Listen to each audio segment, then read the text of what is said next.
ಪ್ರಣಾಮಗಳನ್ನು ಸಲ್ಲಿಸ್ತೇನೆ. ಹಾಗೆ ನನ್ನ ಗುರುಗಳಾದ ಸಚ್ಚಿದಾನಂದ ಪ್ರಭುಜಿ ಮತ್ತು ಇತರ ಎಲ್ಲಾ ಗುರುಗಳಿಗೂ ಕೂಡ ನಾನು ನಿಮ್ಮೆಲ್ಲರ ಪರವಾಗಿ ಪ್ರಣಾಮಗಳನ್ನು ಸಲ್ಲಿಸ್ತಾ ಇದ್ದೇನೆ. ಹಾಗೂ ಇಸ್ಕಾನ್ ಫೌಂಡರ್ ಎಸಿ ಭಕ್ತಿ ವೇದಾಂತ ಶ್ರೀಲ ಪ್ರಭುಪಾದ್ ಇವರಿಗೂ ಕೂಡ ನಿಮ್ಮೆಲ್ಲರ ಪರವಾಗಿ ಪ್ರಣಾಮಗಳನ್ನು ಸಲ್ಲಿಸುತ್ತಾ ಇಂದಿನ ತರಗತಿಗೆ ಬಂದಂತಹ ಎಲ್ಲರಿಗೂ ಕೂಡ ಸ್ವಾಗತವನ್ನು ಕೋರುತ್ತಾ ತರಗತಿಯನ್ನು ಪ್ರಾರಂಭಿಸೋಣ. ಮೊದಲಿಗೆ ಪ್ರಾರ್ಥನೆ. ಓಂ ಅಜ್ಞಾನತಿಮಿರಂಧಸ್ಯ ಜ್ಞಾನಾಂಜನಶಲಾಕಾಯ ಚಕ್ಷುರುನ್ಮಿಲಿತಂ ಯೇನ ತಸ್ಮೈ ಶ್ರೀ ಗುರುವೇ ನಮಃ. ಶ್ರೀ ಚೈತನ್ಯ ಮನೋಭೀಷ್ಟಂ ಸ್ಥಾಪಿತಂ ಯೇನ ಭೂತಲೆ ಸ್ವಯಂ ರೂಪ ಕದಾ ಮಹ್ಯಂ ದದಾತಿ ಸ್ವಪದಾಂತಿಕಂ. ವಂದೇಹಂ ಶ್ರೀ ಗುರು ಶ್ರೀಯುತ ಪದಕಮಲಂ ಶ್ರೀ ಗುರುನ್ ವೈಷ್ಣವಾಂಶ ಶ್ರೀರೂಪಂ ಸಾಗರಜಾತಂ ಸಹಗಣ ರಘುನಾಥಾನ್ವಿತಂ ತಂ ಸಜೀವಂ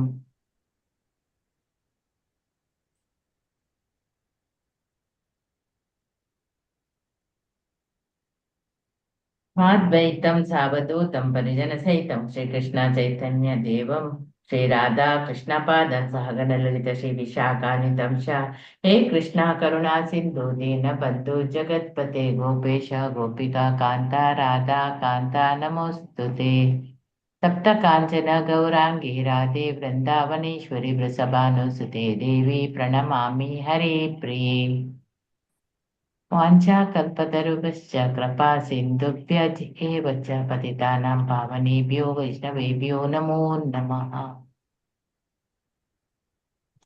ನಮೋ ಓಂ ವಿಷ್ಣುಪಾದಾಯ ಕೃಷ್ಣಪ್ರೇಷ್ಠಾಯ ಭೂತಲೆ ಶ್ರೀಮತೆ ಭಕ್ತಿವೇದಾಂತ ಸ್ವಾಮಿನ್ ಇತಿ ನಾಮಿನೇ.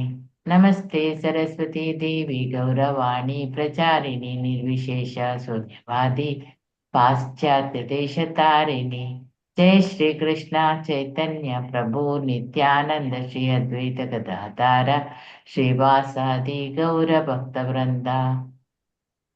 ಹರೇ ಕೃಷ್ಣ ಕೃಷ್ಣ ಕೃಷ್ಣ ಹರೇ ಹರೇ, ಹರೇ ರಾಮ ರಾಮ ರಾಮ ಹರೇ ಹರೇ. ಹರೇ ಕೃಷ್ಣ. ಎಲ್ಲರಿಗೆ ಮತ್ತೊಮ್ಮೆ ಸ್ವಾಗತವನ್ನು ಕೋರುತ್ತಾ ಇಂದಿನ ತರಗತಿಯನ್ನು ಪ್ರಾರಂಭಿಸೋಣ. ಹರೇ ಕೃಷ್ಣ ಮಾತಾಜಿ. ಹರೇ ಕೃಷ್ಣ. ಅನಂತರದ ಅಲ್ಲಿಂದಲ್ಲ ಮಾತಾಜಿ ಓದ್ಲಿಕ್ಕೆ? ಹೌದು ಮಾತಾಜಿ. ಓದಿಸ್ತೀರಾ? ಹೌದು ಮಾತಾಜಿ. ಗೀತಾ ಎಂ ಮಾತಾಜಿ ಓದಿ. ಗೀತಾ ಮಾತಾಜಿ, ಗೀತಾ ಎಂ ಮಾತಾಜಿ ಅನ್ಮ್ಯೂಟ್ ಮಾಡ್ಕೊಳ್ಳಿ. ಲಕ್ಷ್ಮೀ ಬೇಬಿ ಮಾತಾಜಿ ಓದಿ. ಬಂದು ಹರೇ ಕೃಷ್ಣ. ಓದ್ತಾರ ಮಾತಾಜಿ? ಇಲ್ಲ, ನೀವು ಓದಿ ಮಾತಾಜಿ. ಇಲ್ಲಿಂದ ಅಲ್ವಾ? ಅನಂತರ? ಹೌದು ಮಾತಾಜಿ. ಅನಂತರ ವಸುದೇವನು ನವವಧುವಾದ ತನ್ನ ತಂಗಿಯ ವಿಷಯದಲ್ಲಿ ಅಸೂಯೆ ಪಡಬಾರದೆಂದು ಕಂಸನನ್ನು ಪ್ರಾರ್ಥಿಸಿದನು. ಮನುಷ್ಯನು ಯಾರ ವಿಷಯದಲ್ಲಿಯೂ ಅಸೂಯೆ ಪಡಬಾರದು, ಏಕೆಂದರೆ ಈ ಜನ್ಮದಲ್ಲಿಯೂ ಸಾವಿನ ನಂತರ ತೀರ್ಪು ಕೊಡುವ ಯಮರಾಜನ ಮುಂದೆ ನಿಂತಾಗ ಮುಂದಿನ ಜನ್ಮದಲ್ಲಿಯೂ ಭಯಕ್ಕೆ ಅಸೂಯೆಯೇ ಕಾರಣ. ದೇವಕಿಯು ಎಷ್ಟಾದರೂ ಕಂಸನ ತಂಗಿ ಎಂದು ವಸುದೇವನು ಅವಳ ಪರವಾಗಿ ಕಂಸನಲ್ಲಿ ಬೇಡಿಕೊಂಡ. ಅದು ವಿವಾಹದ ಮಂಗಳಗಳಿಗೆ ಎಂದೂ ಬೇಡಿಕೊಂಡ. ತಂಗಿಯನ್ನು ತಮ್ಮನನ್ನು ಸ್ವಂತ ಮಕ್ಕಳಂತೆ ರಕ್ಷಿಸಬೇಕು. ಒಟ್ಟಿನಲ್ಲಿ ಪರಿಸ್ಥಿತಿಯು ಎಷ್ಟು ಸೂಕ್ಷ್ಮವಾಗಿದೆ ಎಂದರೆ, ನೀನು ಅವಳನ್ನು ಕೊಂದರೆ ನಿನ್ನ ಅಸಾಧಾರಣ ಕೀರ್ತಿ ಮಾಸುವುದು ಎಂದು ವಸುದೇವನು ವಿವೇಚಿಸಿ ಹೇಳಿದ. ವಸುದೇವನು ಸದ್ಬೋಧನೆಯಿಂದಲೂ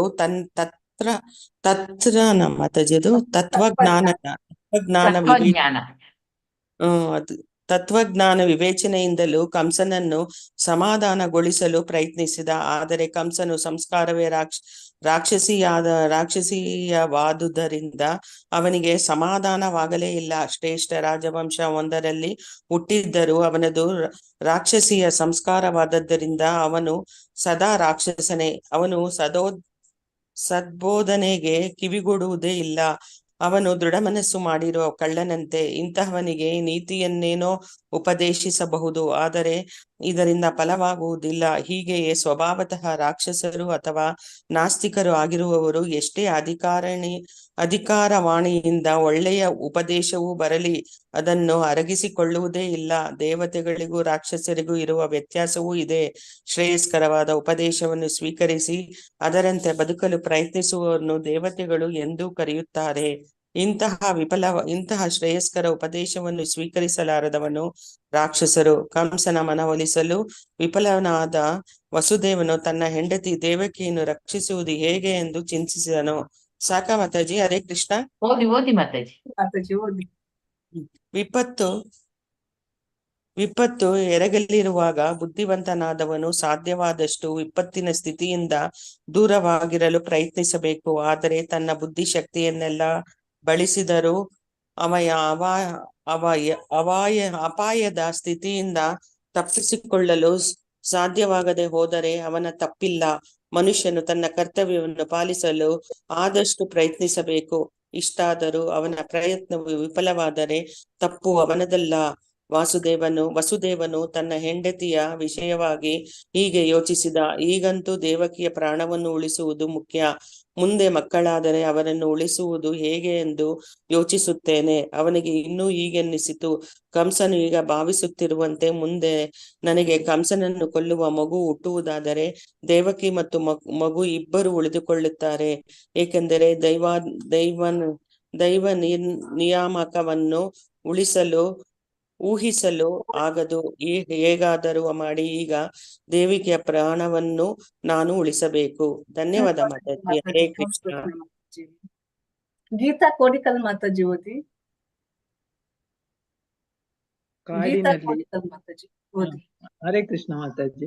ಕಾಡಿನಲ್ಲಿ ದಗದಗಿಸುವ ದಳ್ಳುರಿಗೆ ಒಂದು ಬಗೆಯ ಮರದ ಸಂಪರ್ಕವು ಹೇಗೆ ಆಗುತ್ತದೆ ಎನ್ನುವುದು ಹೇಗೆ ಖಂಡಿತವಾಗಿ ತಿಳಿಯದು, ಹಾಗೆಯೇ ಒಂದು ಜೀವಾತ್ಮಕ್ಕೆ ಒಂದು ಬಗೆಯ ದೇಹದ ಸಂಪರ್ಕವು ಹೇಗೆ ಬರುತ್ತದೆ ಎನ್ನುವುದು ಖಂಡಿತವಾಗಿ ತಿಳಿಯದು. ಕಾಡು ಕಿಚ್ಚು ಉಂಟಾದಾಗ ಪ್ರಜ್ವಲಿಸುವ ಉರಿಯು ಗಾಳಿಯ ಪ್ರಭಾವದಿಂದ ಒಮ್ಮೊಮ್ಮೆ ಒಂದು ಮರವನ್ನು ದಾಟಿ ಹಾರಿ ಮತ್ತೊಂದು ಮರಕ್ಕೆ ಹಬ್ಬುತ್ತದೆ ಎನ್ನುವುದು ಅನುಭವದ ಮಾತು. ಹೀಗೆಯೇ ಜೀವಾತ್ಮನು ತನ್ನ ಕರ್ತವ್ಯ ಪಾಲನೆಯಲ್ಲಿ ಬಹು ಎಚ್ಚರದಿಂದಿರಬಹುದು, ಭಯಗ್ರಸ್ತನಾಗಿರಬಹುದು. ಆದರೂ ಮುಂದಿನ ಜನ್ಮದಲ್ಲಿ ಅವನಿಗೆ ಯಾವ ಬಗೆಯ ದೇಹವು ಲಭ್ಯವಾಗುತ್ತದೆ ಎಂದು ಹೇಳುವುದು ಕಷ್ಟ. ಭರತ ಮಹಾರಾಜನು ಆತ್ಮ ಸಾಕ್ಷಾತ್ಕಾರದ ಕರ್ತವ್ಯಗಳನ್ನು ಬಹು ನಿಷ್ಠೆಯಿಂದ ಪಾಲಿಸುತ್ತಿದ್ದ. ಆದರೆ ಆತನು ಆಕಸ್ಮಿಕವಾಗಿ ಒಂದು ಜಿಂಕೆಯ ಪ್ರೀತಿಯಲ್ಲಿ ಸ್ವಲ್ಪ ಕಾಲ ಸಿಲುಕಿದುದರಿಂದ ಮುಂದಿನ ಜನ್ಮದಲ್ಲಿ ಜಿಂಕೆಯ ದೇಹವನ್ನು ಪಡೆಯಬೇಕಾಯಿತು. ತನ್ನ ಹೆಂಡತಿಯನ್ನು ಉಳಿಸುವುದು ಹೇಗೆ ಎಂದು ಯೋಚಿಸಿ ವಸುದೇವನು ಕಂಸನು ಮಹಾಪಾಪಿಯಾದರೂ ಬಹು ಗೌರವದಿಂದ ಅವನೊಡನೆ ಮಾತನಾಡಲು ಪ್ರಾರಂಭಿಸಿದ. ವಸುದೇವನಂತಹ ಮಹಾಸಜ್ಜನನ್ನು ಕಂಸನಂತಹ ಮಹಾ ದುಷ್ಟನನ್ನು ಹೊಗಳಬೇಕಾಯಿತು. ಇಂತಹ ಸಂಗತಿಗಳು ನಡೆಯುತ್ತವೆ. ಎಲ್ಲ ಜಾಣ್ಮೆಯ ವ್ಯವಹಾರಗಳ ರೀತಿಯೇ ಇದು. ವಸುದೇವನಿಗೆ ಬಹು ಅಸಮಾಧಾನವಾಗಿದ್ದರೂ ತಾನು ಹರ್ಷಚಿತ್ತನಾಗಿದ್ದಂತೆ ಹೊರಗೆ ತೋರಿಸಿಕೊಂಡನು. ಕಂಸನು ಮಹಾ ಕ್ರೂರಿಯಾದುದರಿಂದ ನಾಚಿಕೆಗೆಟ್ಟ ಕಂಸನನ್ನು ಈ ರೀತಿಯಲ್ಲಿ ಮಾತನಾಡಿಸಿದನು. ವಸುದೇವನು ಕಂಸನಿಗೆ ಹೀಗೆ ಹೇಳಿದನು: ಪ್ರೀತಿಯ ಭಾವಮೈದ, ನಿನ್ನ ತಂಗಿಯಿಂದ ನಿನಗೆ ಅಪಾಯವಿಲ್ಲ ಎನ್ನುವುದನ್ನು ಕುರಿತು ದಯವಿಟ್ಟು ಯೋಚಿಸು. ಆಕಾಶದಿಂದ ಭವಿಷ್ಯ ನುಡಿಯುವ ವಾಣಿಯನ್ನು ಕೇಳಿ ನೀನು ಅಪಾಯ ಬರುವುದೆಂದು ಯೋಚಿಸುತ್ತಿದ್ದೀಯೇ? ಆದರೆ ಅಪಾಯ ಬರುವುದು ನಿನ್ನ ತಂಗಿಯ ಗಂಡು ಮಕ್ಕಳಿಂದ. ಅವರು ಈಗ ಇಲ್ಲಿ ಇಲ್ಲ. ಯಾರಿಗೆ ಗೊತ್ತು, ಮುಂದೆ ಗಂಡು ಮಕ್ಕಳು ಹುಟ್ಟಬಹುದು, ಹುಟ್ಟದೇ ಇರಬಹುದು. ಇದೆಲ್ಲವನ್ನು ಪರಿಗಣಿಸಿದರೆ ಈಗಲಂತೂ ನೀನು ಸುರಕ್ಷಿತವಾಗಿದ್ದೀಯೆ. ನಿನ್ನ ತಂಗಿಯ ವಿಷಯದಲ್ಲಿ ಹೆದರಲು ಕಾರಣವಿಲ್ಲ. ಅವಳಿಗೆ ಗಂಡು ಮಕ್ಕಳಾದರೆ ಅವನ್ನು ನೀನು ಇಷ್ಟ ಬಂದಂತೆ ಮಾಡಲು ನಿನಗೆ ಒಪ್ಪಿಸುವೆನೆಂದು ಭರವಸೆಯನ್ನು ಕೊಡುತ್ತೇನೆ. ಧನ್ಯವಾದಗಳು ಮಾತಾಜಿ. ಹರೇ ಕೃಷ್ಣ ಮಾತಾಜಿ. ಧನ್ಯವಾದಗಳು ಮಾತಾಜಿ. ಧನ್ಯವಾದಗಳು. HG ಪ್ರಭಾವತಿ ಮಾತಾಜಿ ಓದಿ. ಹೌದಾ, ಓದ್ತೀನಿ ಮಾತಾಜಿ. ವಸುದೇವನು ಕೊಟ್ಟ ಮಾತಿಗೆ ಎಷ್ಟು ಬೆಲೆ ಎಂದು ಕಂಸನಿಗೆ ತಿಳಿದಿತ್ತು. ಅವನ ವಾದವು ಅವನ ಮನಸ್ಸಿಗೆ ಹಿಡಿಸಿತು. ಆ ಸಮಯಕ್ಕಂತೂ ತಂಗಿಯನ್ನು ಕೊಲ್ಲುವ ಹೇಯ ಪಾಪ ಕೃತ್ಯವನ್ನು ಬಿಟ್ಟು ಬಿಟ್ಟ. ವಸುದೇವನಿಗೆ ಸಂತೋಷವಾಯಿತು. ಕಂಸನ ನಿರ್ಧಾರವನ್ನು ಹೊಗಳಿದ. ತನ್ನ ಮನೆಗೆ ಬಂದ. ಕಾಲ ಕಳೆದಂತೆ ದೇವಕಿಗೆ 8 ಗಂಡು ಮಕ್ಕಳನ್ನು, 1 ಹೆಣ್ಣು ಮಗಳನ್ನು ಹಡೆದಳು. ಮೊದಲನೆಯ ಗಂಡು ಮಗು ಹುಟ್ಟಿದಾಗ ವಸುದೇವನು ತಾನು ಮಾತು ಕೊಟ್ಟಿದ್ದಂತೆ ಕೂಡಲೇ ಕಂಸನ ಬಳಿಗೆ ಹೋಗಿ ಒಪ್ಪಿಸಿದ. ವಸುದೇವನು ಬಹಳ ಉದಾತ್ತ ಸ್ವಭಾವದವನು. ಕೊಟ್ಟ ಮಾತಿಗೆ ತಪ್ಪುವುದಿಲ್ಲ ಎಂದು ಹೇಳುತ್ತಾರೆ. ಈ ಕೀರ್ತಿಯನ್ನು ಉಳಿಸಿಕೊಳ್ಳಬೇಕೆಂದು ಬಯಸಿದ. ಆಗ ತಾನೇ ಹುಟ್ಟಿದ ಮಗುವನ್ನು ಕಂಸನಿಗೆ ಒಪ್ಪಿಸಲು ವಸುದೇವನಿಗೆ ಸಂಕಟವಾದರೂ ಕಂಸನು ಆತನನ್ನು ಸಂತೋಷದಿಂದ ಬರಮಾಡಿಕೊಂಡ.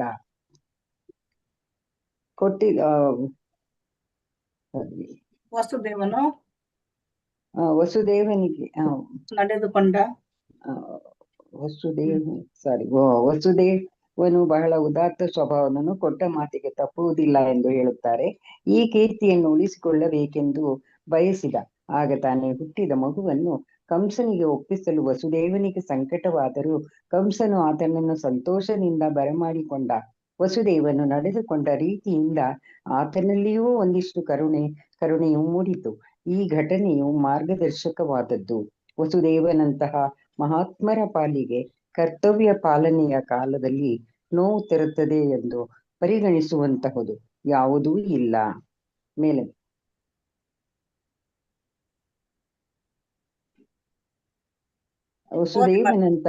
ವಸುದೇವನಂತಹ ಜ್ಞಾನಿಯು ಯಾವ ಬಗೆಯ ಅನಿಶ್ಚಯತೆ ಇಲ್ಲದೆ ತನ್ನ ಕರ್ತವ್ಯವನ್ನು ಮಾಡುತ್ತಾನೆ.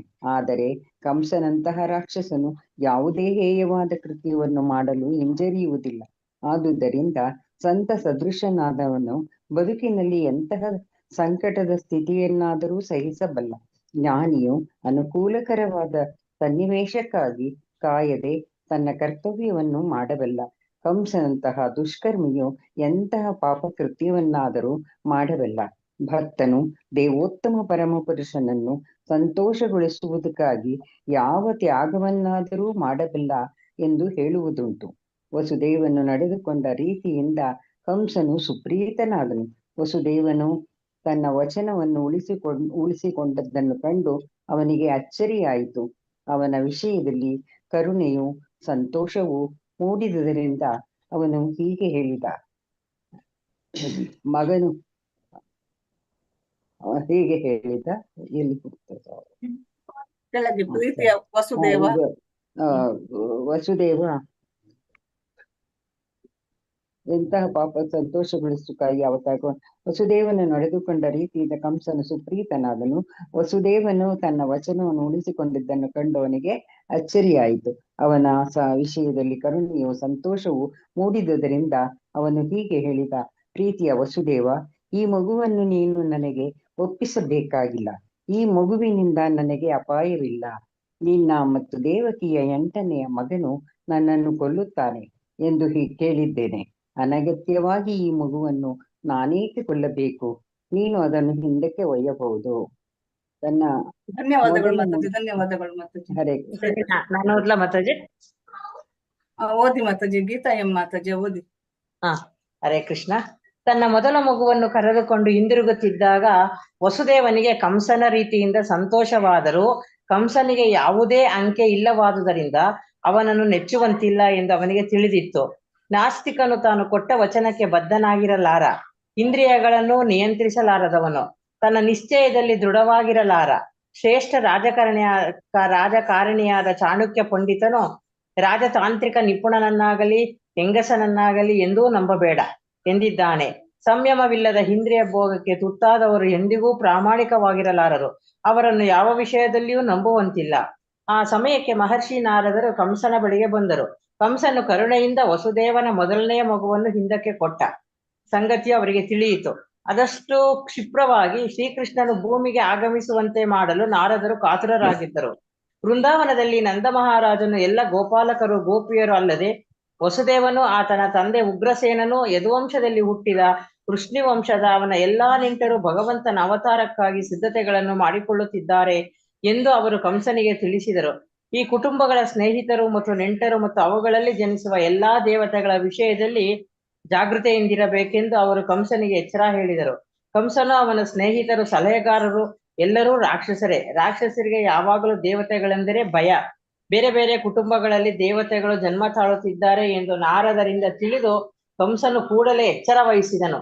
ದೇವತೆಗಳು ಆಗಲೇ ಕಾಣಿಸಿಕೊಂಡಿದ್ದರಿಂದ ವಿಷ್ಣುವು ಕ್ಷಿಪ್ರವಾಗಿ ಬರುತ್ತಾನೆ ಎಂದು ಅರ್ಥ ಮಾಡಿಕೊಂಡು ತನ್ನ ಭಾವ ವಸುದೇವನನ್ನು ದೇವಕಿಯನ್ನು ಬಂಧಿಸಿ ಸೆರೆಮನೆಗೆ ನೂಕಿದ. ಮಾತಾಜಿ ಸಾಕ ಓದ್ಲಾ? ಧನ್ಯವಾದಗಳು ಮಾತಾಜಿ. ಹರೇ ಕೃಷ್ಣ ಮಾತಾಜಿ. ಹರೇ ಕೃಷ್ಣ. ಹರೇ ಕೃಷ್ಣ ಮಾತಾಜಿ. ಮಾತಾಜಿ. ಉಮಾದೇವಿ. ನಾನು ಗಾಯತ್ರಿ. ಗಾಯತ್ರಿ ಮಾತಾಜಿ ಓದಿ. ಉಮಾದೇವಿ ಬೇಡ ಮಾತಾಜಿ. ಉಮಾದೇವಿ ಮಾತಾಜಿ ಓದಿ. ಗಾಯತ್ರಿ ಮಾತಾಜಿ ನಂತರ ಓದಿ. ಉಮಾದೇವಿ ಮಾತಾಜಿ ಓದಿ. ಆಗ್ಲಿ ಮಾತಾಜಿ. ಕಬ್ಬಿಣದ ಸರಪಣಿಗಳಿಂದ ಬಂಧಿತರಾಗಿ ಸೆರೆಮನೆಯಲ್ಲಿದ್ದ ವಸುದೇವ ಮತ್ತು ದೇವಕಿಯರಿಗೆ ಪ್ರತಿ ವರ್ಷವೂ ಒಂದು ಗಂಡು ಮಗುವಾಗುತ್ತಿತ್ತು. ಪ್ರತಿಯೊಂದು ಮಗುವು ವಿಷ್ಣುವಿನ ಅವತಾರವೆಂದು ಯೋಚಿಸಿ ಕಂಸನು ಒಂದಾದರ ಮೇಲೊಂದಂತೆ ಅವನು ಕೊಲ್ಲುತ್ತಾ ಬಂದ. ಅವನಿಗೆ 8ನೇ ಮಗುವಿನ ವಿಷಯದಲ್ಲಿ ವಿಶೇಷ ಭಯ. ಆದರೆ ನಾರದರು ಬಂದು ಹೋದ ನಂತರ ಅವರು ಯಾವ ಮಗುವಾದರೂ ಕೃಷ್ಣನಾಗಬಹುದು ಎಂದು ತೀರ್ಮಾನಿಸಿದ. ಆದ್ದರಿಂದ ದೇವಕಿ ಮತ್ತು ವಸುದೇವರ ಪ್ರತಿಯೊಂದು ಮಗುವನ್ನು ಕೊಲ್ಲುವುದೇ ಉತ್ತಮ ಎಂದು ಭಾವಿಸಿದ. ಕಂಸನ ನಡತೆಯನ್ನು ಅರ್ಥ ಮಾಡಿಕೊಳ್ಳುವುದು ಬಹು ಕಷ್ಟವೇನೂ ಅಲ್ಲ. ತಮ್ಮ ಆಕಾಂಕ್ಷೆಗಳು ತೃಪ್ತಿಗಾಗಿ ತಂದೆ, ಸೋದರ ಅಥವಾ ಇಡೀ ಒಂದು ಕುಟುಂಬವನ್ನು, ಸ್ನೇಹಿತರನ್ನು ಕೊಂದು ರಾಜವಂಶದವರ ಉದಾಹರಣೆಗಳು ಜಗತ್ತಿನ ಇತಿಹಾಸದಲ್ಲಿ ಹೇರಳವಾಗಿದೆ. ಇದರಲ್ಲಿ ಆಶ್ಚರ್ಯವನ್ನು ಉಂಟು ಮಾಡುವಂತಹದ್ದೇನೂ ಇಲ್ಲ. ರಾಕ್ಷಸ ಸ್ವಭಾವದವರು ತಮ್ಮ ಹೀನ ಆಕಾಂಕ್ಷೆಗಳಿಗಾಗಿ ಯಾರನ್ನೇ ಆದರೂ ಕೊಂದು ಬಿಡಬಹುದು. ನಾರದರು ಕೃಪೆಯಿಂದ ಕಂಸನಿಗೆ ತನ್ನ ಹಿಂದಿನ ಜನ್ಮದ ಅರಿವಾಯಿತು. ಹಿಂದಿನ ಜನ್ಮದಲ್ಲಿ ತಾನು ಕಾಲನೇಮಿ ಎಂಬ ರಾಕ್ಷಸನಾಗಿದ್ದೆ. ಶ್ರೀ ವಿಷ್ಣು ನನ್ನ ಕೊಂದು ಎಂದು ಅವನಿಗೆ ತಿಳಿಯಿತು. ಭೋಜ ವಂಶದಲ್ಲಿ ಹುಟ್ಟಿದ ಅವನು ಯದುವಂಶದ ಕಡುವೈರಿಯಾಗಲು ನಿಶ್ಚಯಿಸಿದ. ಹಿಂದಿನ ಜನ್ಮದಲ್ಲಿ ತನ್ನನ್ನು ಕೊಂದಂತೆ ಈ ಜನ್ಮದಲ್ಲಿ ಕೃಷ್ಣನು ತನ್ನನ್ನು ಕೊಲ್ಲಬಹುದು ಎಂದು ಅವನಿಗೆ ಬಹು ಭಯವಾಯಿತು. ಯದು, ಭೋಜ ಮತ್ತು ಅಂಧಕರ ವಂಶದಲ್ಲಿ ಕಂಸನ ತಂದೆ ಉಗ್ರಸೇನನು ಆದಿರಾಜ. ಆದ್ದರಿಂದ ಮೊಟ್ಟ ಮೊದಲು ಕಂಸನು ಅವನನ್ನು ಸೆರೆಮನೆಗೆ ಕಳಿಸಿದನು. ವಸುದೇವನ ತಂದೆ ಶೂರಸೇನನು ರಾಜ್ಯವನ್ನು ಆಕ್ರಮಿಸಿದನು. ತಾನೇ ಇಂತಹ ಎಲ್ಲಾ ರಾಜ್ಯಗಳ ಅರಸ ಎಂದು ಘೋಷಿಸಿದನು. ಕೃಷ್ಣಾವತಾರ ಎನ್ನುವ ಮೊದಲೇ ಅಧ್ಯಯನದ ಭಕ್ತಿ ವೇದಾಂತ ಭಾವಾರ್ಥವು ಇಲ್ಲಿಗೆ ಮುಗಿಯಿತು. ಹರೇ ಕೃಷ್ಣ ಮಾತಾಜಿ. ಹರೇ ಧನ್ಯವಾದಗಳು. ಕೃಷ್ಣ ಮಾತಾಜಿ. ಧನ್ಯವಾದಗಳು ಎಲ್ಲರಿಗೂ ಕೂಡ, ಓದಿದವರಿಗೆ. ಹರೇ ಕೃಷ್ಣ. ಇಲ್ಲಿ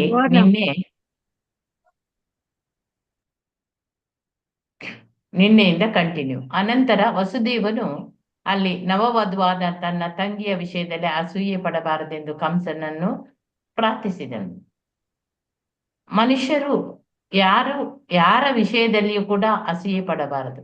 ಏಕೆಂದರೆ ಈ ಜನ್ಮದಲ್ಲಿಯೂ ಅಂದ್ರೆ ಸಾವಿನ ನಂತರ ತೀರ್ಪು ಕೊಡುವ ಯಮರಾಜನ ಮುಂದೆ ನಿಂತಾಗ ಅಲ್ಲಿ ಮುಂದಿನ ಜನ್ಮದಲ್ಲಿಯೂ ಆ ಬಯಕೆ ಅಸೂಯೆಯೇ ಕಾರಣ.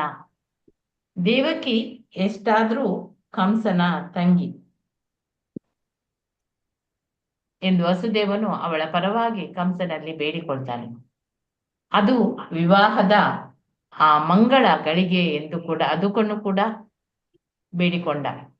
ತಂಗಿಯನ್ನು, ತಮ್ಮನನ್ನು ಸ್ವಂತ ಮಕ್ಕಳಂತೆ ರಕ್ಷಿಸಬೇಕು. ಒಟ್ಟಿನಲ್ಲಿ ಈ ಪರಿಸ್ಥಿತಿಯು ಎಷ್ಟು ಸೂಕ್ಷ್ಮವಾಗಿದೆ ಅಂತ ಹೇಳಿದ್ರೆ, ನೀನು ಅವಳನ್ನು ಕೊಂದ್ರೆ ನಿನ್ನ ಅಸಾಧಾರಣ ಕೀರ್ತಿ ಅದೆಲ್ಲ ಮಾಸಿ ಹೋಗ್ತದೆ ಅಂತ ಹೇಳಿ ವಸುದೇವ ವಿವೇಚಿಸಿ ಹೇಳ್ತಾನೆ. ವಸುದೇವನು ಆ ಸದ್ಬೋಧನೆಯಿಂದಲೂ ತತ್ವಜ್ಞಾನ ವಿವೇಚನೆಯಿಂದಲೂ ಕಂಸನನ್ನು ಸಮಾಧಾನಗೊಳಿಸಲು ಪ್ರಯತ್ನಿಸ್ತಾನೆ. ಆದ್ರೆ ಕಂಸನ ಸಂಸ್ಕಾರ ಅದು ರಾಕ್ಷಸೀಯವಾದುದರಿಂದ ಅವನಿಗೆ ಸಮಾಧಾನವಾಗುವುದೇ ಇಲ್ಲ. ಶ್ರೇಷ್ಠ ರಾಜವಂಶವೊಂದರಲ್ಲಿ ಹುಟ್ಟಿದ್ರು ಅವನದು ರಾಕ್ಷಸೀಯ ಸಂಸ್ಕಾರವಾದುದರಿಂದ ಅವನು ಸದಾ ರಾಕ್ಷಸನೇ. ಅವನು ಸದ್ಬೋಧನೆಗೆ ಅದು ಕಿವಿಗೊಡುವುದೇ ಇಲ್ಲ. ಅವನ ದೃಢ ಮನಸ್ಸು ಮಾಡಿರುವ ಕಲ್ಲನಂತೆ. ಇಂಥವನಿಗೆ ನೀತಿಯನ್ನು ಉಪದೇಶಿಸಬಹುದು, ಆದರೆ ಅದರಿಂದ ಏನು ಫಲವ ಇರುವುದಿಲ್ಲ. ಹೀಗೆ ಸ್ವಭಾವತಃ ರಾಕ್ಷಸರು ಮತ್ತು ನಾಸ್ತಿಕರು ಆಗಿ ಇರುವವರು ಎಷ್ಟೇ ಅಧಿಕಾರವಾಣಿಯಿಂದ ಒಳ್ಳೆಯ ಉಪದೇಶ ಬರಲಿ ಅದನ್ನು ಅರಗಿಸಿಕೊಳ್ಳುವುದೇ ಇಲ್ಲ. ಅವರು ದೇವತೆಗಳಿಗೂ ರಾಕ್ಷಸರಿಗೂ ಇರುವ ವ್ಯತ್ಯಾಸ ಇದೆ. ಶ್ರೇಯಸ್ಕರವಾದ ಉಪದೇಶವನ್ನು ಸ್ವೀಕರಿಸಿ ಅದರಂತೆ ಬದುಕಲು ಪ್ರಯತ್ನಿಸುವವರನ್ನು ದೇವತೆಗಳು ಅಂತ ಹೇಳಿ ಕರೀತಾರೆ. ಇಂತಹ ಶ್ರೇಯಸ್ಕರ ಉಪದೇಶವನ್ನು ಸ್ವೀಕರಿಸಲಾರದವರು ಅವರು ರಾಕ್ಷಸರು. ಕಂಸನ ಮನ ಉಳಿಸಲು ವಿಫಲನಾದ ಆ ವಸುದೇವನು ತನ್ನ ಹೆಂಡತಿ ದೇವಕಿಯನ್ನು ರಕ್ಷಿಸುವುದು ಹೇಗೆ ಎಂದು ಚಿಂತೆಗೊಳಗಾಗ್ತಾನೆ. ವಿಪತ್ತು ಎರಗಲಿರುವಾಗ ಬುದ್ಧಿವಂತನಾದವನು ಸಾಧ್ಯವಾದಷ್ಟು ವಿಪತ್ತಿನ ಸ್ಥಿತಿಯಿಂದ ದೂರವಾಗಿರಲು ಅವನು ಪ್ರಯತ್ನಿಸ್ಬೇಕು ಆಗ. ಆದ್ರೆ ತನ್ನ ಬುದ್ಧಿಶಕ್ತಿಯನ್ನೆಲ್ಲ ಬಳಸಿದ್ರು ಅಪಾಯದ ಸ್ಥಿತಿಯಿಂದ ತಪ್ಪಿಸಿಕೊಳ್ಳಲಿಕ್ಕೆ ಸಾಧ್ಯವಾಗದೆ ಹೋದ್ರೆ ಅದು ಅವನ ತಪ್ಪಿಲ್ಲ. ಮನುಷ್ಯನು ತನ್ನ ಕರ್ತವ್ಯವನ್ನು ಪಾಲಿಸಲು ಆದಷ್ಟು ಪ್ರಯತ್ನಿಸಬೇಕು. ಇಷ್ಟಾದ್ರೂ ಅವನ ಪ್ರಯತ್ನ ವಿಫಲವಾದ್ರೆ ಆ ತಪ್ಪು ಅವನದಲ್ಲ. ವಸುದೇವನು ತನ್ನ ಹೆಂಡತಿಯ ವಿಷಯವಾಗಿ ಹೀಗೆ ಯೋಚಿಸ್ತಾನೆ. ಈಗಲಂತೂ ದೇವಕಿಯ ಪ್ರಾಣವನ್ನು ಉಳಿಸುವುದು ಮುಖ್ಯ. ಮುಂದೆ ಮಕ್ಕಳಾದ್ರೆ ಅವರನ್ನು ಉಳಿಸುವುದು ಹೇಗೆ ಎಂದು ಯೋಚಿಸ್ತೇನೆ. ಅವನಿಗೆ ಇನ್ನೂ ಹೀಗೆ ಅನಿಸಿತು, ಕಂಸನು ಈಗ ಭಾವಿಸುತ್ತಿರುವಂತೆ ಮುಂದೆ ನನಗೆ ಕಂಸನನ್ನು ಕೊಲ್ಲುವ ಮಗು ಹುಟ್ಟುದಾದ್ರೆ ದೇವಕಿ ಮತ್ತು ಮಗು ಇಬ್ಬರೂ ಉಳಿದುಕೊಳ್ತಾರೆ. ಏಕೆಂದ್ರೆ ದೈವ ನಿಯಾಮಕನವನ್ನು ಊಹಿಸಲು ಆಗದು ಅಂತೇಳಿ ಹೇಗಾದ್ರೂ ಮಾಡಿ ಈಗ ದೇವಕಿಯ ಪ್ರಾಣವನ್ನು ನಾನು ಉಳಿಸ್ಬೇಕು ಅಂತೇಳಿ ವಸುದೇವ ಆಲೋಚನೆ ಮಾಡ್ತಾರೆ. ಕಾಡಿನಲ್ಲಿ ದಗದಗಿಸುವ ದಳ್ಳೂರಿಗೆ ಆ ಒಂದು ಬಗೆಯ ಮರದ ಸಂಪರ್ಕವು ಹೇಗೆ ಆಗ್ತದೆ ಎನ್ನುವುದು ಹೇಗೆ ಖಂಡಿತವಾಗಿಯೂ ತಿಳಿಯದೋ ಹಾಗೆಯೇ ಒಂದು ಜೀವಾತ್ಮಕ್ಕೆ ಒಂದು ಬಗೆಯ ದೇಹದ ಸಂಪರ್ಕವು ಹೇಗೆ ಬರುತ್ತದೆ ಎನ್ನುವುದು ಖಂಡಿತವಾಗಿಯೂ ತಿಳಿಯುವುದಿಲ್ಲ. ಕಾಡುಗಿಚ್ಚು ಉಂಟಾದಾಗ ಪ್ರಜ್ವಲಿಸುವ ಉರಿಯು ಗಾಳಿಯ ಪ್ರಭಾವದಿಂದ ಒಮ್ಮೊಮ್ಮೆ ಒಂದು ಮರವನ್ನು ದಾಟಿ ಹಾರಿ ಮತ್ತೊಂದು ಮರಕ್ಕೆ ಹತ್ತುತ್ತದೆ.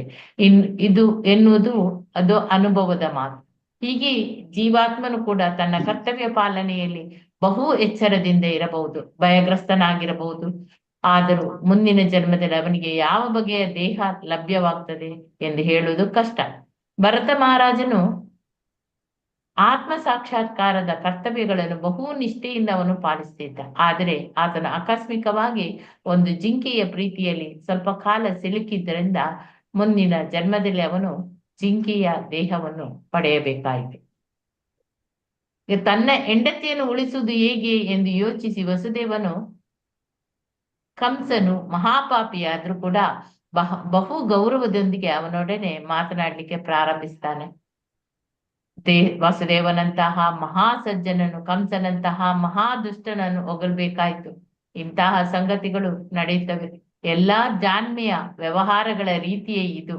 ವಸುದೇವನಿಗೆ ಬಹು ಅಸಮಾಧಾನವಾಗಿದ್ರು ಕೂಡ ತಾನು ಹರ್ಷಚಿತ್ತನಾಗಿದ್ದಂತೆ ಹೊರಗೆ ತೋರಿಸಿಕೊಳ್ತಾನೆ. ಕಂಸನು ಮಹಾಕ್ರೂರಿ.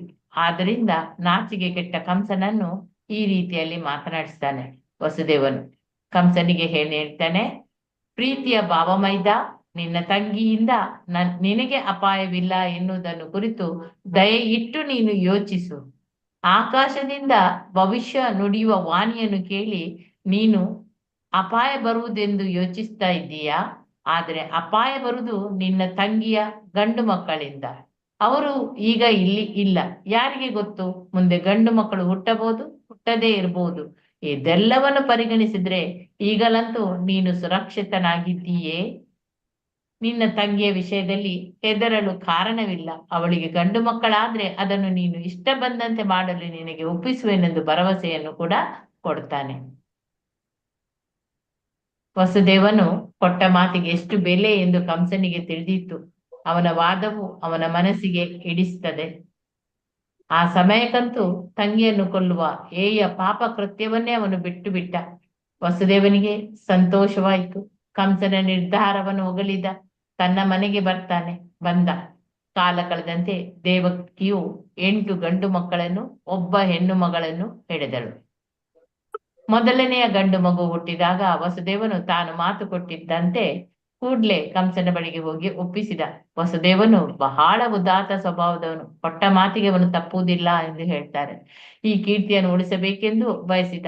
ಆಗ ತಾನೇ ಹುಟ್ಟಿದ ಮಗುವನ್ನು ಕಂಸನಿಗೆ ಒಪ್ಪಿಸಲಿಗೆ ವಸುದೇವನಿಗೆ ಸಂಕಟವಾಯಿತು. ಆದ್ರೂ ಕಂಸನು ಆತನನ್ನು ಸಂತೋಷದಿಂದ ಬರಮಾಡಿಕೊಳ್ತಾನೆ. ವಸುದೇವನು ನಡೆದುಕೊಂಡ ರೀತಿಯಿಂದ ಆತನಲ್ಲಿಯೂ ಒಂದಿಷ್ಟು ಕರುಣೆಯು ಮೂಡಿತು. ಆ ಘಟನೆಯು ಮಾರ್ಗದರ್ಶಕವಾದದ್ದು. ವಸುದೇವನಂತಹ ಮಹಾತ್ಮರ ಪಾಲಿಗೆ ಕರ್ತವ್ಯ ಪಾಲನೆಯ ಕಾಲದಲ್ಲಿ ನೋವು ತರ್ತದೆ ಎಂದು ಪರಿಗಣಿಸುವಂಥದ್ದು ಯಾವುದೂ ಇಲ್ಲ. ವಸುದೇವನಂತಹ ಜ್ಞಾನಿಯು ಯಾವ ಬಗೆಯ ಅನಿಶ್ಚಯತೆ ಇಲ್ಲದೆ ತನ್ನ ಕರ್ತವ್ಯವನ್ನು ಮಾಡ್ತಾನೆ. ಆದ್ರೆ ಕಂಸನಂತಹ ರಾಕ್ಷಸನು ಯಾವುದೇ ಹೇಯವಾದ ಕೃತ್ಯವನ್ನು ಮಾಡಲು ಹಿಂಜರಿಯುವುದಿಲ್ಲ. ಆದುದರಿಂದ ಸಂತ ಸದೃಶನಾದವನು ಬದುಕಿನಲ್ಲಿ ಎಂತಹ ಸಂಕಟದ ಸ್ಥಿತಿಯನ್ನಾದರೂ ಅವನು ಸಹಿಸಬಲ್ಲ. ಜ್ಞಾನಿಯು ಅನುಕೂಲಕರವಾದ ಸನ್ನಿವೇಶಕ್ಕಾಗಿ ಕಾಯದೆ ಅವನು ತನ್ನ ಕರ್ತವ್ಯವನ್ನು ಮಾಡಬಲ್ಲ. ಕಂಸನಂತಹ ದುಷ್ಕರ್ಮಿಯು ಎಂತಹ ಪಾಪ ಕೃತ್ಯವನ್ನಾದ್ರೂ ಅವನು ಮಾಡಬಲ್ಲ. ಭಕ್ತನು ದೇವೋತ್ತಮ ಪರಮ ಪುರುಷನನ್ನು ಸಂತೋಷಗೊಳಿಸುವುದಕ್ಕಾಗಿ ಯಾವ ತ್ಯಾಗವನ್ನಾದ್ರೂ ಮಾಡಬಲ್ಲ ಎಂದು ಹೇಳುವುದು ಉಂಟು. ವಸುದೇವನು ನಡೆದುಕೊಂಡ ರೀತಿಯಿಂದ ಕಂಸನು ಸುಪ್ರೀತನಾಗ್ತಾನೆ. ವಸುದೇವನು ತನ್ನ ವಚನವನ್ನು ಉಳಿಸಿಕೊಂಡದನ್ನು ಕಂಡು ಅವನಿಗೆ ಆಶ್ಚರ್ಯ ಆಗ್ತದೆ. ಅವನ ವಿಷಯದಲ್ಲಿ ಕರುಣೆಯು ಸಂತೋಷವೂ ಮೂಡಿದ್ರಿಂದ ಅವನು ಹೀಗೆ ಹೇಳ್ತಾನೆ: ಪ್ರೀತಿಯ ವಸುದೇವ, ಈ ಮಗುವನ್ನು ನೀನು ನನಗೆ ಒಪ್ಪಿಸಬೇಕಾಗಿಲ್ಲ. ಈ ಮಗುವಿನಿಂದ ನನಗೇನು ಅಪಾಯ ಇಲ್ಲ. ನಿನ್ನ ಮತ್ತು ದೇವಕಿಯ 8ನೆಯ ಮಗನು ನನ್ನನ್ನು ಕೊಲ್ತಾನೆ ಎಂದು ಕೇಳಿದ್ದೇನೆ. ಅನಗತ್ಯವಾಗಿ ಈ ಮಗುವನ್ನು ನಾನೇಕೆ ಕೊಲ್ಬೇಕು? ನೀನು ಅದನ್ನು ಹಿಂದಕ್ಕೆ ಒಯ್ಯಬಹುದು ಅಂತ ಹೇಳ್ತಾರೆ. ತನ್ನ ಮೊದಲ ಮಗುವನ್ನು ಕರೆದುಕೊಂಡು ಹಿಂತಿರುಗುತ್ತಿದ್ದಾಗ ವಸುದೇವನಿಗೆ ಕಂಸನ ಈ ರೀತಿಯಿಂದ ಸಂತೋಷವಾದರೂ ಕಂಸನಿಗೆ ಯಾವುದೇ ಅಂಕೆ ಇಲ್ಲವಾದುದರಿಂದ ಅವನನ್ನು ನೆಚ್ಚುವಂತಿಲ್ಲ ಎಂದು ಅವನಿಗೆ ಗೊತ್ತಿತ್ತು. ನಾಸ್ತಿಕನು ತಾನು ಕೊಟ್ಟ ವಚನಕ್ಕೆ ಬದ್ಧನಾಗಿ ಇರಲಾರ. ಇಂದ್ರಿಯಗಳನ್ನು ನಿಯಂತ್ರಿಸಲಾರದವನು ತನ್ನ ನಿಶ್ಚಯದಲ್ಲಿ ದೃಢವಾಗಿ ಇರಲಾರ. ಶ್ರೇಷ್ಠ ರಾಜಕಾರಣಿಯಾದ ಚಾಣಕ್ಯ ಪಂಡಿತನು ರಾಜತಾಂತ್ರಿಕ ನಿಪುಣನಾಗ್ಲಿ ಹೆಂಗಸನ್ನಾಗ್ಲಿ ನಂಬಬೇಡ ಎಂದಿಗೂ ಒಂದು ಹೇಳಿದ್ದಾನೆ. ಸಂಯಮ ಇಲ್ಲದ ಇಂದ್ರಿಯ ಭೋಗಕ್ಕೆ ತುತ್ತಾದವರು ಎಂದಿಗೂ ಪ್ರಾಮಾಣಿಕವಾಗಿ ಇರಲಾರರು. ಅವರನ್ನು ಯಾವ ವಿಷಯದಲ್ಲಿ ಕೂಡ ನಂಬುವಂತಿಲ್ಲ. ಆ ಸಮಯಕ್ಕೆ ಮಹರ್ಷಿ ನಾರದರು ಕಂಸನ ಬಳಿಗೆ ಬರ್ತಾರೆ. ಕಂಸನು ಕರುಣೆಯಿಂದ ವಸುದೇವನ ಮೊದಲನೆಯ ಮಗುವನ್ನು ಹಿಂದಕ್ಕೆ ಕೊಟ್ಟ ಸಂಗತಿಯು ಅವರಿಗೆ ಗೊತ್ತಾಗ್ತದೆ.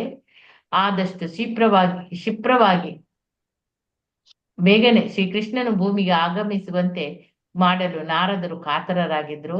ವೃಂದಾವನದಲ್ಲಿ ನಂದ ಮಹಾರಾಜನು ಎಲ್ಲಾ ಗೋಪಿಯರು ಅಲ್ಲದೆ ವಸುದೇವನು, ಆತನ ತಂದೆ ಉಗ್ರಸೇನನು, ಯದುವಂಶದಲ್ಲಿ ಹುಟ್ಟಿದ ವೃಷ್ಣಿವಂಶದ ಅವನ ಎಲ್ಲಾ ನೆಂಟರು ಕೂಡ ಭಗವಂತನ ಅವತಾರಕ್ಕಾಗಿ ಅವರು ಸಿದ್ಧತೆಗಳನ್ನೆಲ್ಲ ಮಾಡಿಕೊಳ್ತಾ ಇದ್ದಾರೆ ಎಂದು ಅವರು ಕಂಸನಿಗೆ ತಿಳಿಸ್ತಾರೆ. ಈ ಕುಟುಂಬಗಳ ಸ್ನೇಹಿತರು ಮತ್ತು ನೆಂಟರು ಮತ್ತು ಅವುಗಳಲ್ಲಿ ಜನಿಸಿದ ಎಲ್ಲಾ ದೇವತೆಗಳ ವಿಷಯದಲ್ಲಿ ಜಾಗೃತೆಯಿಂದ ಇರಬೇಕು ಅಂತ ಹೇಳಿ ಅವರು ಕಂಸನಿಗೆ ಎಚ್ಚರ ಕೂಡ ಹೇಳ್ತಾರೆ.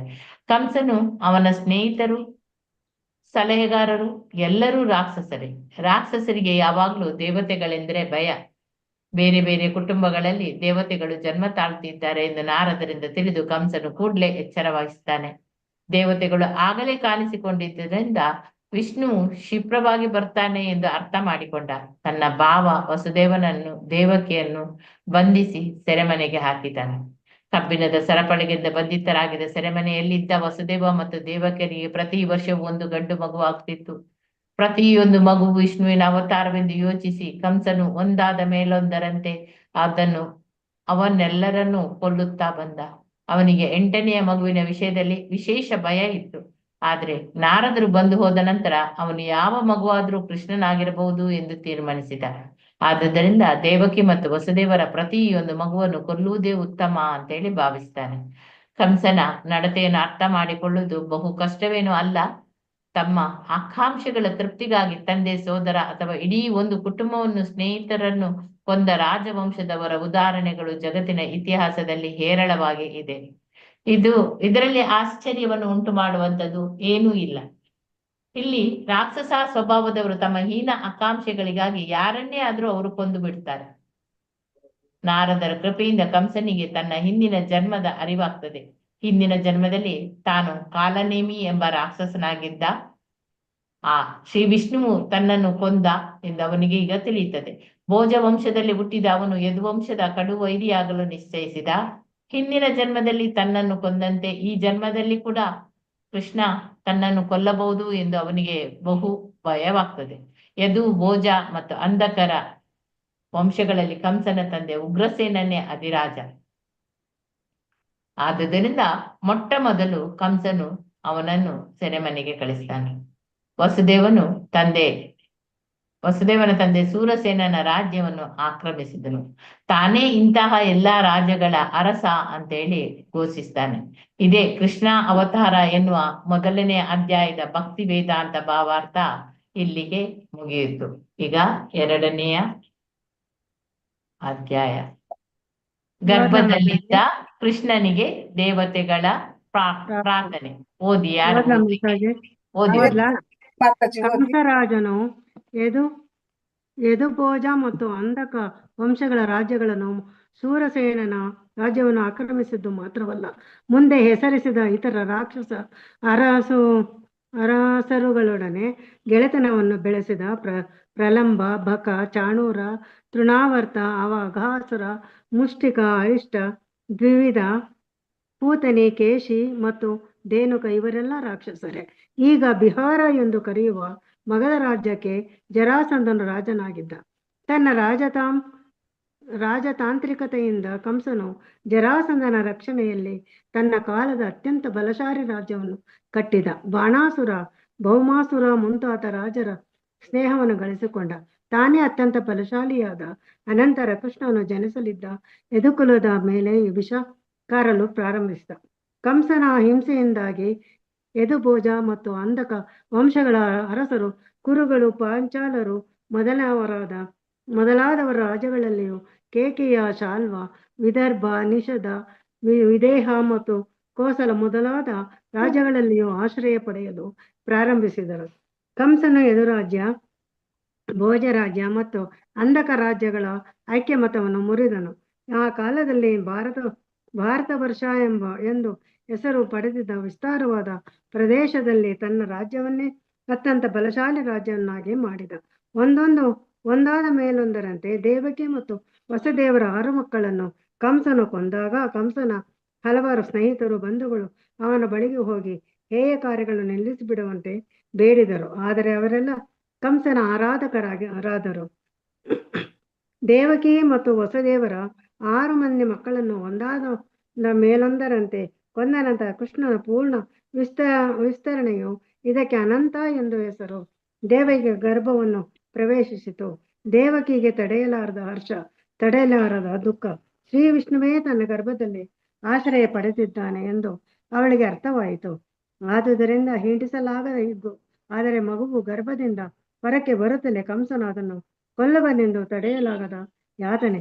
ಕಂಸನ ದುಷ್ಕೃತ್ಯಗಳಿಂದಾಗಿ ಸಂಕಟ ಪಡುತ್ತಿದ್ದ ಯಾದವರ ಭಯಭರಿತ ಸ್ಥಿತಿಯನ್ನು ಕಂಡು ಕರುಣೆಯಿಂದ ಕೃಷ್ಣನು ತನ್ನ ಅಂತರಂಗ ಶಕ್ತಿಯಾದ ಯೋಗಮಾಯೆಯು ಕಾಣಿಸಿಕೊಳ್ಳುವಂತೆ ಅಪ್ಪಣೆ ಮಾಡಿದ. ಶ್ರೀಕೃಷ್ಣನು ಲೋಕಕ್ಕೆ ದೇವರು, ಆದರೆ ಅವನು ಯದುವಂಶದ ವಿಶೇಷ ಪ್ರಭು. ಯೋಗಮಾಯೆಯ ಹರೇ ಕೃಷ್ಣ ಮಾತಾಜಿ. ಧನ್ಯವಾದಗಳು. ಗಾಯತ್ರಿ ದೇವಿ ಮಾತಾಜಿ ಓದ್ತೀರ ಮಾತಾಜಿ? ಗಾಯತ್ರಿ ದೇವಿ ಮಾತಾಜಿ. ಹರೇ ಕೃಷ್ಣ ಓದ್ತೀನಿ ಮಾತಾಜಿ. ಓಕೆ ಮಾತಾಜಿ. ಹರೇ ಕೃಷ್ಣ. ಯೋಗಮಾಯೆಯು ದೇವೋತ್ತಮ ಪುರುಷನ ಮುಖ್ಯ ಶಕ್ತಿ. ದೇವೋತ್ತಮ ಪುರುಷನಿಗೆ ಹಲವಾರು ಶಕ್ತಿಗಳಿವೆ, ವೇದಗಳೇ ಹೇಳಿವೆ. ಪರಾಸ್ಯ ಶಕ್ತಿರ್ ವಿವಿಧೈವ ಶ್ರೂಯತೆ. ಎಲ್ಲ ವಿವಿಧ ಶಕ್ತಿಗಳ ಒಳಗೂ ಹೊರಗೂ ಕೆಲಸ ಮಾಡುತ್ತವೆ. ಯೋಗಮಾಯೆಯು ಈ ಎಲ್ಲ ಶಕ್ತಿಗಳಲ್ಲಿ ಮುಖ್ಯ ಶಕ್ತಿ. ಸುಂದರ ಗೋವುಗಳು ತುಂಬಿ ಹೋಗಿ ಅವುಗಳಿಂದ ಕಂಗಳಿಸುವ ನಾಡಾದ ಮಾತಾಜಿ ಮೇಲೆ ಮಾಡಿ ವೃಂದಾವನದಲ್ಲಿ ವ್ರಜಭೂಮಿಯಲ್ಲಿ ಕಾಣಿಸಿಕೊಳ್ಳುವಂತೆ ಯೋಗಮಾಯೆಗೆ ದೇವೋತ್ತಮ ಪರಮಪುರುಷನು ಅಪ್ಪಣೆ ಮಾಡಿದನು. ವಸುದೇವನ ಹೆಂಡತಿಯರಲ್ಲಿ ಒಬ್ಬಳಾದ ರೋಹಿಣಿಯು ವೃಂದಾವನದಲ್ಲಿ ಮಹಾರಾಜ ನಂದ ಮತ್ತು ರಾಣಿ ಯಶೋದೆ ಇವರ ಮನೆಯಲ್ಲಿದ್ದಳು. ಕಂಸನ ಕ್ರೂರ ಕೃತ್ಯಗಳಿಗೆ ಹೆದರಿ ರೋಹಿಣಿಯು ಯದುಕುಲದ ಇನ್ನೂ ಹಲವರು ನಾಡಿನಲ್ಲೆಲ್ಲ ಹಂಚಿ ಹೋಗಿದ್ದರು. ಅವರಲ್ಲಿ ಕೆಲವರು ಬೆಟ್ಟಗಳ ಗವಿಗಳಲ್ಲಿ ಸಹ ವಾಸವಾಗಿದ್ದರು. ಭಗವಂತನು ಯೋಗಮಾಯೆಗೆ ಹೀಗೆ ಹೇಳಿದನು. ದೇವಕಿ ಮತ್ತು ವಸುದೇವ ಕಂಸನು ಸೆರೆಮನೆಯಲ್ಲಿ ಇಟ್ಟಿದ್ದಾನೆ. ನನ್ನ ಪೂರ್ಣಾಂಶನಾದ ಶೇಷನು ಈಗ ದೇವಕಿಯ ಗರ್ಭದಲ್ಲಿದ್ದಾನೆ. ಶೇಷನನ್ನು ದೇವಕಿಯ ಗರ್ಭದಿಂದ ಕೊಂಡೊಯ್ದು ರೋಹಿಣಿಯ ಗರ್ಭದಲ್ಲಿ ಇಡು. ಅನಂತರ ನಾನು ನನ್ನೆಲ್ಲ ಶಕ್ತಿಗಳೊಡನೆ ದೇವಕಿಯ ಗರ್ಭದಲ್ಲಿ ಅವತರಿಸುತ್ತೇನೆ. ನಾನು ದೇವಕಿ ಮತ್ತು ವಸುದೇವರ ಮಗನಾಗಿ ಕಾಣಿಸಿಕೊಳ್ಳುತ್ತೇನೆ. ನೀನು ನಂದ ಮತ್ತು ಯಶೋದೆಯರ ಮಗಳಾಗಿ ವೃಂದಾವನದಲ್ಲಿ ಕಾಣಿಸಿಕೋ. ನೀನು ನನ್ನ ಸೋದರಿಯಾಗಿ ಹುಟ್ಟುವುದರಿಂದ ಜನರು ನಿನ್ನನ್ನು ದೀಪ, ಧೂಪ, ಪುಷ್ಪ ಹಾಗೂ ಕಾಣಿಕೆಗಳಿಂದ ಪೂಜಿಸುವರು. ಅವರ ಇಂದ್ರಿಯ ಭೋಗದ ಅಪೇಕ್ಷೆಯನ್ನು ಬೇಗನೆ ಸಲ್ಲಿಸು. ಇಹಲೋಕ ಸುಖಾಭಿಲಾಷಿಗಳಾದವರು ನಿನ್ನನ್ನು ನಿನ್ನ ಬೇರೆ ಬೇರೆ ವಿಸ್ತರಣೆಗಳಲ್ಲಿ ಪೂಜಿಸುವರು. ಈ ವಿಸ್ತರಣೆಗಳಿಗೆ ದುರ್ಗಾ, ಭದ್ರಕಾಳಿ, ವಿಜಯ, ವೈಷ್ಣವಿ, ಕುಮುದ, ಚಂಡಿಕಾ, ಕೃಷ್ಣ, ಮಾಧವಿ, ಕನ್ಯಕಾ, ಮಾಯಾ, ನಾರಾಯಣಿ, ಈಶಾನಿ, ಶಾರದಾ ಮತ್ತು ಅಂಬಿಕಾ ಎಂಬ ಹೆಸರುಗಳಿರುವುವು. ಕೃಷ್ಣ ಮತ್ತು ಯೋಗ ಮಾಯೆಯರು ಪರಮ ಶಕ್ತಿಶಾಲಿ ಮತ್ತು ಪರಮ ಶಕ್ತಿಯು ಸೋದರ ಮತ್ತು ಸೋದರಿಯಾಗಿ ಕಾಣಿಸಿಕೊಂಡರು. ಶಕ್ತಿಗೂ ಸ್ಪಷ್ಟವಾದ ವ್ಯತ್ಯಾಸವು ಇಲ್ಲದಿದ್ದರೂ ಯಾವಾಗಲೂ ಶಕ್ತಿಯು ಶಕ್ತಿಶಾಲಿಗೆ ಅಧೀನ. ಪ್ರಾಪಂಚಿಕ ಮನೋಧರ್ಮದವರು ಶಕ್ತಿಯ ಆರಾಧಕರು, ಆದರೆ ದಿವ್ಯವಾದಿಗಳಾದವರು ಶಕ್ತಿಶಾಲಿಯ ಆರಾಧಕರು. ಭೌತಿಕ ಜಗತ್ತಿನಲ್ಲಿ ಕೃಷ್ಣನು ಪರಮ ಶಕ್ತಿಶಾಲಿ, ದುರ್ಗಾ ಪರಮಶಕ್ತಿ. ವಾಸ್ತವವಾಗಿ ವೈದಿಕ ಸಂಸ್ಕೃತಿಯಲ್ಲಿ ಶಕ್ತಿಶಾಲಿ, ಶಕ್ತಿ ಇಬ್ಬರನ್ನು ಆರಾಧಿಸುತ್ತಾರೆ. ವಿಷ್ಣು ಮತ್ತು ದೇವಿಯರ ಸಹಸ್ರಾರು ದೇವಾಲಯಗಳಿವೆ. ಕೆಲವೊಮ್ಮೆ ಅವರಿಬ್ಬರನ್ನು ಒಟ್ಟಿಗೆ ಆರಾಧಿಸುವುದೂ ಉಂಟು. ಕೃಷ್ಣನ ಬಹಿರಂಗ ಶಕ್ತಿಯಾದ ಶಕ್ತಿಯನ್ನು ಆರಾಧಿಸುವವನು ಎಲ್ಲ ಪ್ರಾಪಂಚಿಕ ಯಶಸ್ಸನ್ನು ಬಹು ಸುಲಭವಾಗಿ ಗಳಿಸಬಹುದು. ಆದರೆ ಆಧ್ಯಾತ್ಮಿಕದಲ್ಲಿ ಉತ್ಕರ್ಷವನ್ನು ಬಯಸುವವರು ಕೃಷ್ಣ ಪ್ರಜ್ಞೆಯಲ್ಲಿ ಶಕ್ತಿಶಾಲಿಯ ಆರಾಧನೆಯಲ್ಲಿ ತೊಡಗಬೇಕು. ತನ್ನ ಪೂರ್ಣ ವಿಸ್ತರಣೆಯಾದ ಅನಂತ ಶೇಷನು ದೇವಕಿಯ ಗರ್ಭದಲ್ಲಿದ್ದನೆಂದು ಭಗವಂತನು ಯೋಗಮಾಯೆಗೆ ತಿಳಿಸಿದನು. ರೋಹಿಣಿಯ ಗರ್ಭಕ್ಕೆ ಬಲಾತ್ಕಾರದಿಂದ ತಂದುದರಿಂದ ಅವನಿಗೆ ಸಂಕರ್ಷಣ ಎಂದು ಹೆಸರಾಗುತ್ತದೆ. ಬದುಕಿನ ಅತ್ಯುನ್ನತ ಆನಂದವಾದ ರಮಣವನ್ನು ಹೊಂದಲು ಅಗತ್ಯವಾದ ಆಧ್ಯಾತ್ಮಿಕ ಶಕ್ತಿ ಅಥವಾ ಬಲಕ್ಕೆ ಅವನ ಆಕರವಾಗುತ್ತಾನೆ ಎಂದು ಭಗವಂತನು ಹೇಳಿದನು. ಆದುದರಿಂದ ಅವನು ಅವತರಿಸಿದ ನಂತರ ಪೂರ್ಣಾಂಶನಾದ ಅನಂತನಿಗೆ ಸಂಕರ್ಷಣ ಅಥವಾ ಬಲರಾಮ ಎಂದು ಹೆಸರಾಗುವುದು. ಧನ್ಯವಾದಗಳು ಮಾತಾಜಿ. ಹರೇ ಕೃಷ್ಣ ಮಾತಾಜಿ, ಧನ್ಯವಾದಗಳು. ಹರೇನೆ ಕಕ್ಕಿಯಾದಿ ಮಾತಾಜಿ ಓದಿ. ಹರೇ ಕೃಷ್ಣ ಓದ್ತೀನಿ ಮಾತಾಜಿ. ಹರೇ ಕೃಷ್ಣ. ಉಪನಿಷತ್ತುಗಳಲ್ಲಿ ನಾಯಂ ಆತ್ಮ ಬಲಹೀನೇನ ಲಭ್ಯ ಎಂದು ಹೇಳಿದೆ. ಹೀಗೆಂದರೆ ಪರಮಾತ್ಮನನ್ನು ಸೇರುವುದಾಗಲಿ ಯಾವುದೇ ಬಗೆಯ ಆತ್ಮ ಸಾಕ್ಷಾತ್ಕಾರವಾಗಲಿ ಬಲರಾಮನ ಕೃಪೆ ಸಾಕಷ್ಟಿಲ್ಲದೆ ಸಾಧ್ಯವಿಲ್ಲ ಎಂದರ್ಥ. ಬಲ ಎಂದರೆ ದೈಹಿಕ ಶಕ್ತಿಯಲ್ಲ. ದೈಹಿಕ ಶಕ್ತಿಯಿಂದ ಯಾರೂ ಆಧ್ಯಾತ್ಮಿಕ ಪರಿಪೂರ್ಣತೆಯನ್ನು ಪಡೆಯಲಾರರು. ಬಲರಾಮ ಅಥವಾ ಸಂಕರ್ಷನ್ನು ನೀಡುವ ಆಧ್ಯಾತ್ಮಿಕ ಶಕ್ತಿಯು ಮನುಷ್ಯನಿಗಿರಬೇಕು. ಅನಂತ ಅಥವಾ ಶೇಷ ಎಲ್ಲ ಗ್ರಹಗಳಲ್ಲೂ ಅವುಗಳ ಸ್ಥಾನಗಳಲ್ಲಿ ಉಳಿಸುವ ಶಕ್ತಿ. ಭೌತಿಕವಾಗಿ ಇದನ್ನು ಗುರುತ್ವಾಕರ್ಷಕ ಶಕ್ತಿ ಎಂದು ಕರೆಯುತ್ತಾರೆ. ಆದರೆ ವಾಸ್ತವವಾಗಿ ಇದು ಸಂಕರ್ಷಣ ಶಕ್ತಿಯ ಪ್ರದರ್ಶನ. ಬಲರಾಮ ಅಥವಾ ಸಂಕರ್ಷಣನು ಆಧ್ಯಾತ್ಮಿಕ ಶಕ್ತಿ ಅಥವಾ ಮೂಲ ಆಧ್ಯಾತ್ಮಿಕ ಗುರು. ಆದುದರಿಂದ ಬಲರಾಮನ ಅವತಾರದ ನಿತ್ಯಾನಂದ ಪ್ರಭುಗಳು ಮೂಲ ಆಧ್ಯಾತ್ಮಿಕ ಗುರುಗಳು. ಆಧ್ಯಾತ್ಮಿಕ ಗುರುವು ದೇವೋತ್ತಮ ಪರಮಪುರುಷನಾದ ಬಲರಾಮದ ಪ್ರತಿನಿಧಿಗಳು. ಬಲರಾಮನೇ ಆಧ್ಯಾತ್ಮಿಕ ಶಕ್ತಿಯನ್ನು ನೀಡುತ್ತಾನೆ. ಆಧ್ಯಾತ್ಮಿಕ ಗುರುವು ಶ್ರೀಕೃಷ್ಣನ ಕರುಣೆಯ ಅಭಿವ್ಯಕ್ತಿ ಎಂದು ಚೈತನ್ಯ ಚರಿತಾಮೃತದಲ್ಲಿ ದೃಢಪಡಿಸಿದೆ. ದೇವೋತ್ತಮ ಪರಮಪುರುಷನು ಯೋಗ ಮಾಯೆಗೆ ಹೀಗೆ ಅಪ್ಪಣೆ ಮಾಡಿದಾಗ ಅವಳು ಪ್ರಭುವಿಗೆ ಪ್ರದಕ್ಷಿಣೆ ಮಾಡಿದಳು ಮತ್ತು ಅವನ ಅಪ್ಪಣೆಯಂತೆ ಈ ಭೌತಿಕ ಜಗತ್ತಿನಲ್ಲಿ ಅವತರಿಸಿದಳು. ದೇವೋತ್ತಮ ಪರಮಪುರುಷನು ಶೇಷ ಪ್ರಭುವನ್ನು ದೇವಕಿಯ ಗರ್ಭದಿಂದ ರೋಹಿಣಿಯ ಗರ್ಭಕ್ಕೆ ವರ್ಗಾಯಿಸಿದಾಗ ಅವರಿಬ್ಬರೂ ಯೋಗಮಾಯೆಯ ಮಂತ್ರಶಕ್ತಿಯಲ್ಲಿದ್ದರು. ಇದಕ್ಕೆ ಯೋಗ ನಿದ್ರೆ ಎಂದು ಹೆಸರು. ಇದು ಆದಾಗ ಜನರು ದೇವಕಿಯ 7ನೆಯ ಮಗುವಿನ ಗರ್ಭಪಾತವಾಯಿತೆಂದು ತಿಳಿದರು. ಬಲರಾಮನು ದೇವಕಿಯ ಮಗನಾಗಿ ಅವತರಿಸಿದರೂ ರೋಹಿಣಿಯ ಮಗನೆಂದು ಕಾಣುವಂತೆ ಅವನನ್ನು ಆಕೆಯ ಗರ್ಭಕ್ಕೆ ತರಲಾಯಿತು. ಇದಾದ ನಂತರ ತನ್ನ ಪರಿಶುದ್ಧ ಭಕ್ತರಲ್ಲಿ ತನ್ನ ಪೂರ್ಣ ಶಕ್ತಿಯನ್ನು ಇರಿಸಲು ಸದಾ ಸಿದ್ಧನಾಗಿರುವ ದೇವೋತ್ತಮ ಪರಮಪುರುಷನು ಸಕಲ ಸೃಷ್ಟಿಯ ಪ್ರಭುವಾಗಿ ವಸುದೇವನ ಮನಸ್ಸನ್ನು ಪ್ರವೇಶಿಸಿದನು. ಮೊಟ್ಟಮೊದಲು ಶ್ರೀಕೃಷ್ಣನು ದೇವಕಿಯ ಪರಿಶುದ್ಧ ಹೃದಯದಲ್ಲಿ ನೆಲೆಸಿದನೆಂದು ಇಲ್ಲಿ ಅರ್ಥ ಮಾಡಿಕೊಳ್ಳಬೇಕು. ವೀರ್ಯ ದಾನದಿಂದ ಅವನು ದೇವಕಿಯ ಗರ್ಭಕ್ಕೆ ಬರಲಿಲ್ಲ. ತನ್ನ ಊಹಾತೀತ ಶಕ್ತಿಯಿಂದ ದೇವೋತ್ತಮ ಪರಮಪುರುಷನು ಯಾವ ರೀತಿಯಲ್ಲಾದರೂ ಕಾಣಿಸಿಕೊಳ್ಳಬಹುದು. ಹೆಂಗಸಿನ ಗರ್ಭದಲ್ಲಿ ವೀರ್ಯದಾನದಿಂದ ಸಾಮಾನ್ಯವಾದ ರೀತಿಯಲ್ಲಿ ಕಾಣಿಸಿಕೊಳ್ಳುವುದು ಆತನ ವಿಷಯದಲ್ಲಿ ಅಗತ್ಯವಿಲ್ಲ. ತನ್ನ ಹೃದಯದಲ್ಲಿ ದೇವೋತ್ತಮ ಪರಮಪುರುಷನ ರೂಪವನ್ನು ಇರಿಸಿಕೊಂಡ ವಸುದೇವನು ತಡೆಯಲಾಗದ ಸುಡುವ ಕಿರಣಗಳ ಪ್ರಭೆಯ ಸೂರ್ಯನಂತೆ ಕಂಡನು. ವಸುದೇವನ ಪರಿಶುದ್ಧ ಹೃದಯದಲ್ಲಿ ಸ್ಥಾಪಿತವಾದ ಪ್ರಭುವಿನ ರೂಪವು ಕೃಷ್ಣನ ಮೂಲ ರೂಪದಿಂದ ಬೇರೆಯಲ್ಲ. ಕೃಷ್ಣನ ರೂಪವು ಎಲ್ಲಿಯೇ ಕಾಣಿಸಿಕೊಳ್ಳಲಿ, ಅದರಲ್ಲಿಯೂ ಮುಖ್ಯವಾಗಿ ಮನುಷ್ಯನ ಹೃದಯದಲ್ಲಿ ಕಾಣಿಸಿಕೊಂಡಾಗ ಅದಕ್ಕೆ ಧಾಮ ಎಂದು ಹೆಸರು. ಧಾಮ ಎನ್ನುವುದು ಕೃಷ್ಣನ ರೂಪಕ್ಕೆ ಮಾತ್ರ ಸಂಬಂಧಿಸಿಲ್ಲ. ಅದು ಅವನ ಹೆಸರು, ಅವನ ರೂಪ, ಅವನ ಗುಣ ಮತ್ತು ಅವನ ಪರಿಕರ, ಈ ಎಲ್ಲವನ್ನೂ ಸೂಚಿಸುತ್ತದೆ. ಎಲ್ಲವೂ ಏಕಕಾಲಕ್ಕೆ ಪ್ರಕಟವಾಗುತ್ತದೆ. ಹೀಗೆ ಧನ್ಯವಾದಗಳು ಮಾತಾಜಿ. ಹರೇ ಕೃಷ್ಣ. ಗುರುಪ್ರಸಾದ್ ಪ್ರಭುಜಿ ಓದಿ. ಮಾತಾಜಿ ಹರೇ ಕೃಷ್ಣ.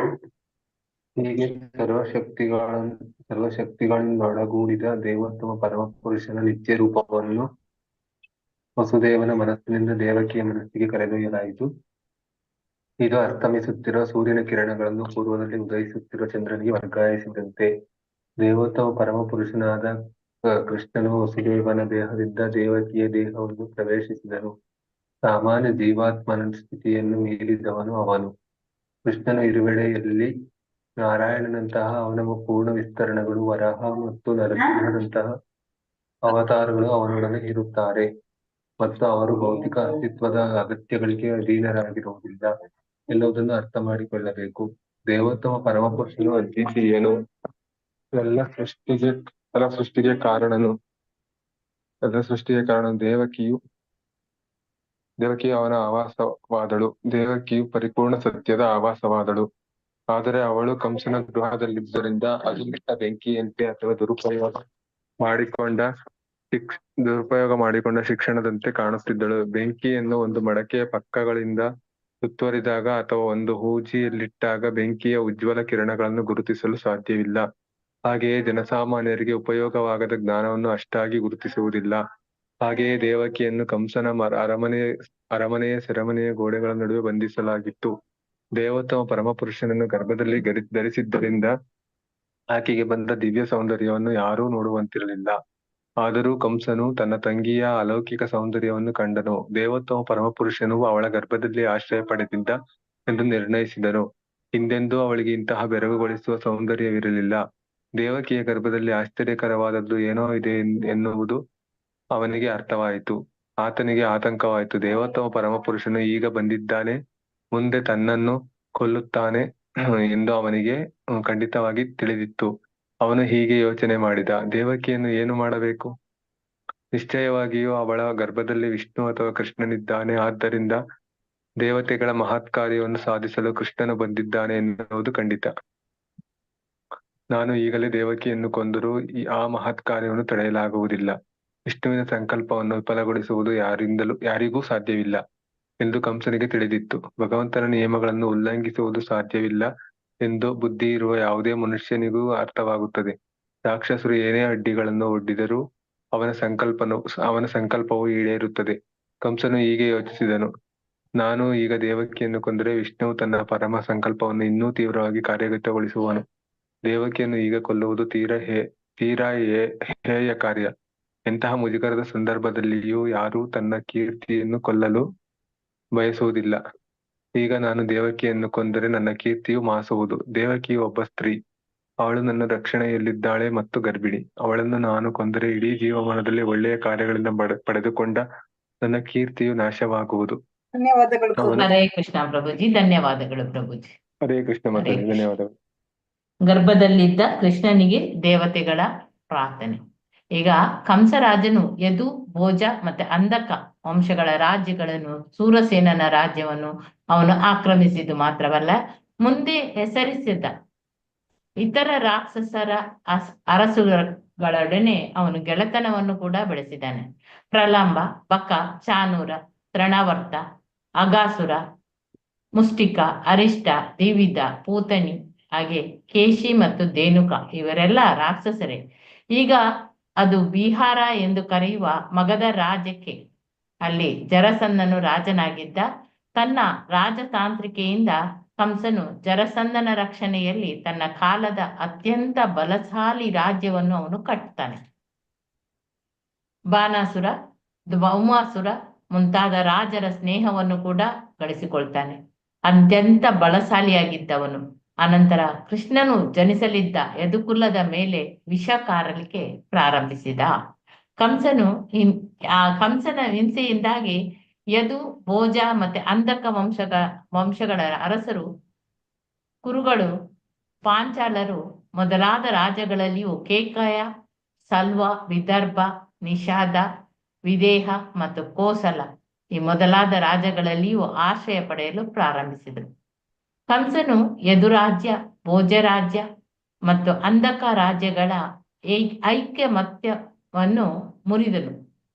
ಈ ಕಾಲದಲ್ಲಿ ಭಾರತ ವರ್ಷ ಎಂದು ಹೆಸರು ಪಡೆದಿದ್ದ ವಿಸ್ತಾರವಾದ ಪ್ರದೇಶದಲ್ಲಿ ತನ್ನ ರಾಜ್ಯವನ್ನೇ ಅತ್ಯಂತ ಬಲಶಾಲಿ ರಾಜ್ಯವನ್ನಾಗಿ ಮಾಡ್ತಾನೆ. ಒಂದಾದ ಮೇಲೊಂದರಂತೆ ದೇವಕಿ ಮತ್ತು ವಸುದೇವರ 6 ಮಕ್ಕಳನ್ನು ಕಂಸನು ಕೊಂದಾಗ ಕಂಸನ ಹಲವಾರು ಸ್ನೇಹಿತರು, ಬಂಧುಗಳು ಅವನ ಬಳಿಗೆ ಹೋಗಿ ಹೇಯ ಕಾರ್ಯಗಳನ್ನು ನಿಲ್ಲಿಸಿ ಬಿಡುವಂತೆ ಬೇಡ್ತಾರೆ. ಆದರೆ ಅವರೆಲ್ಲ ಕಂಸನ ಆರಾಧಕರಾದರು. ದೇವಕಿ ಮತ್ತು ವಸುದೇವರ 6 ಮಂದಿ ಮಕ್ಕಳನ್ನು ಒಂದಾದರೊಂದ ಮೇಲೊಂದರಂತೆ ಕೊಂದ ನಂತರ ಕೃಷ್ಣನ ಪೂರ್ಣ ವಿಸ್ತರಣೆಯು ಇದಕ್ಕೆ ಅನಂತ ಎಂದು ಹೆಸರು.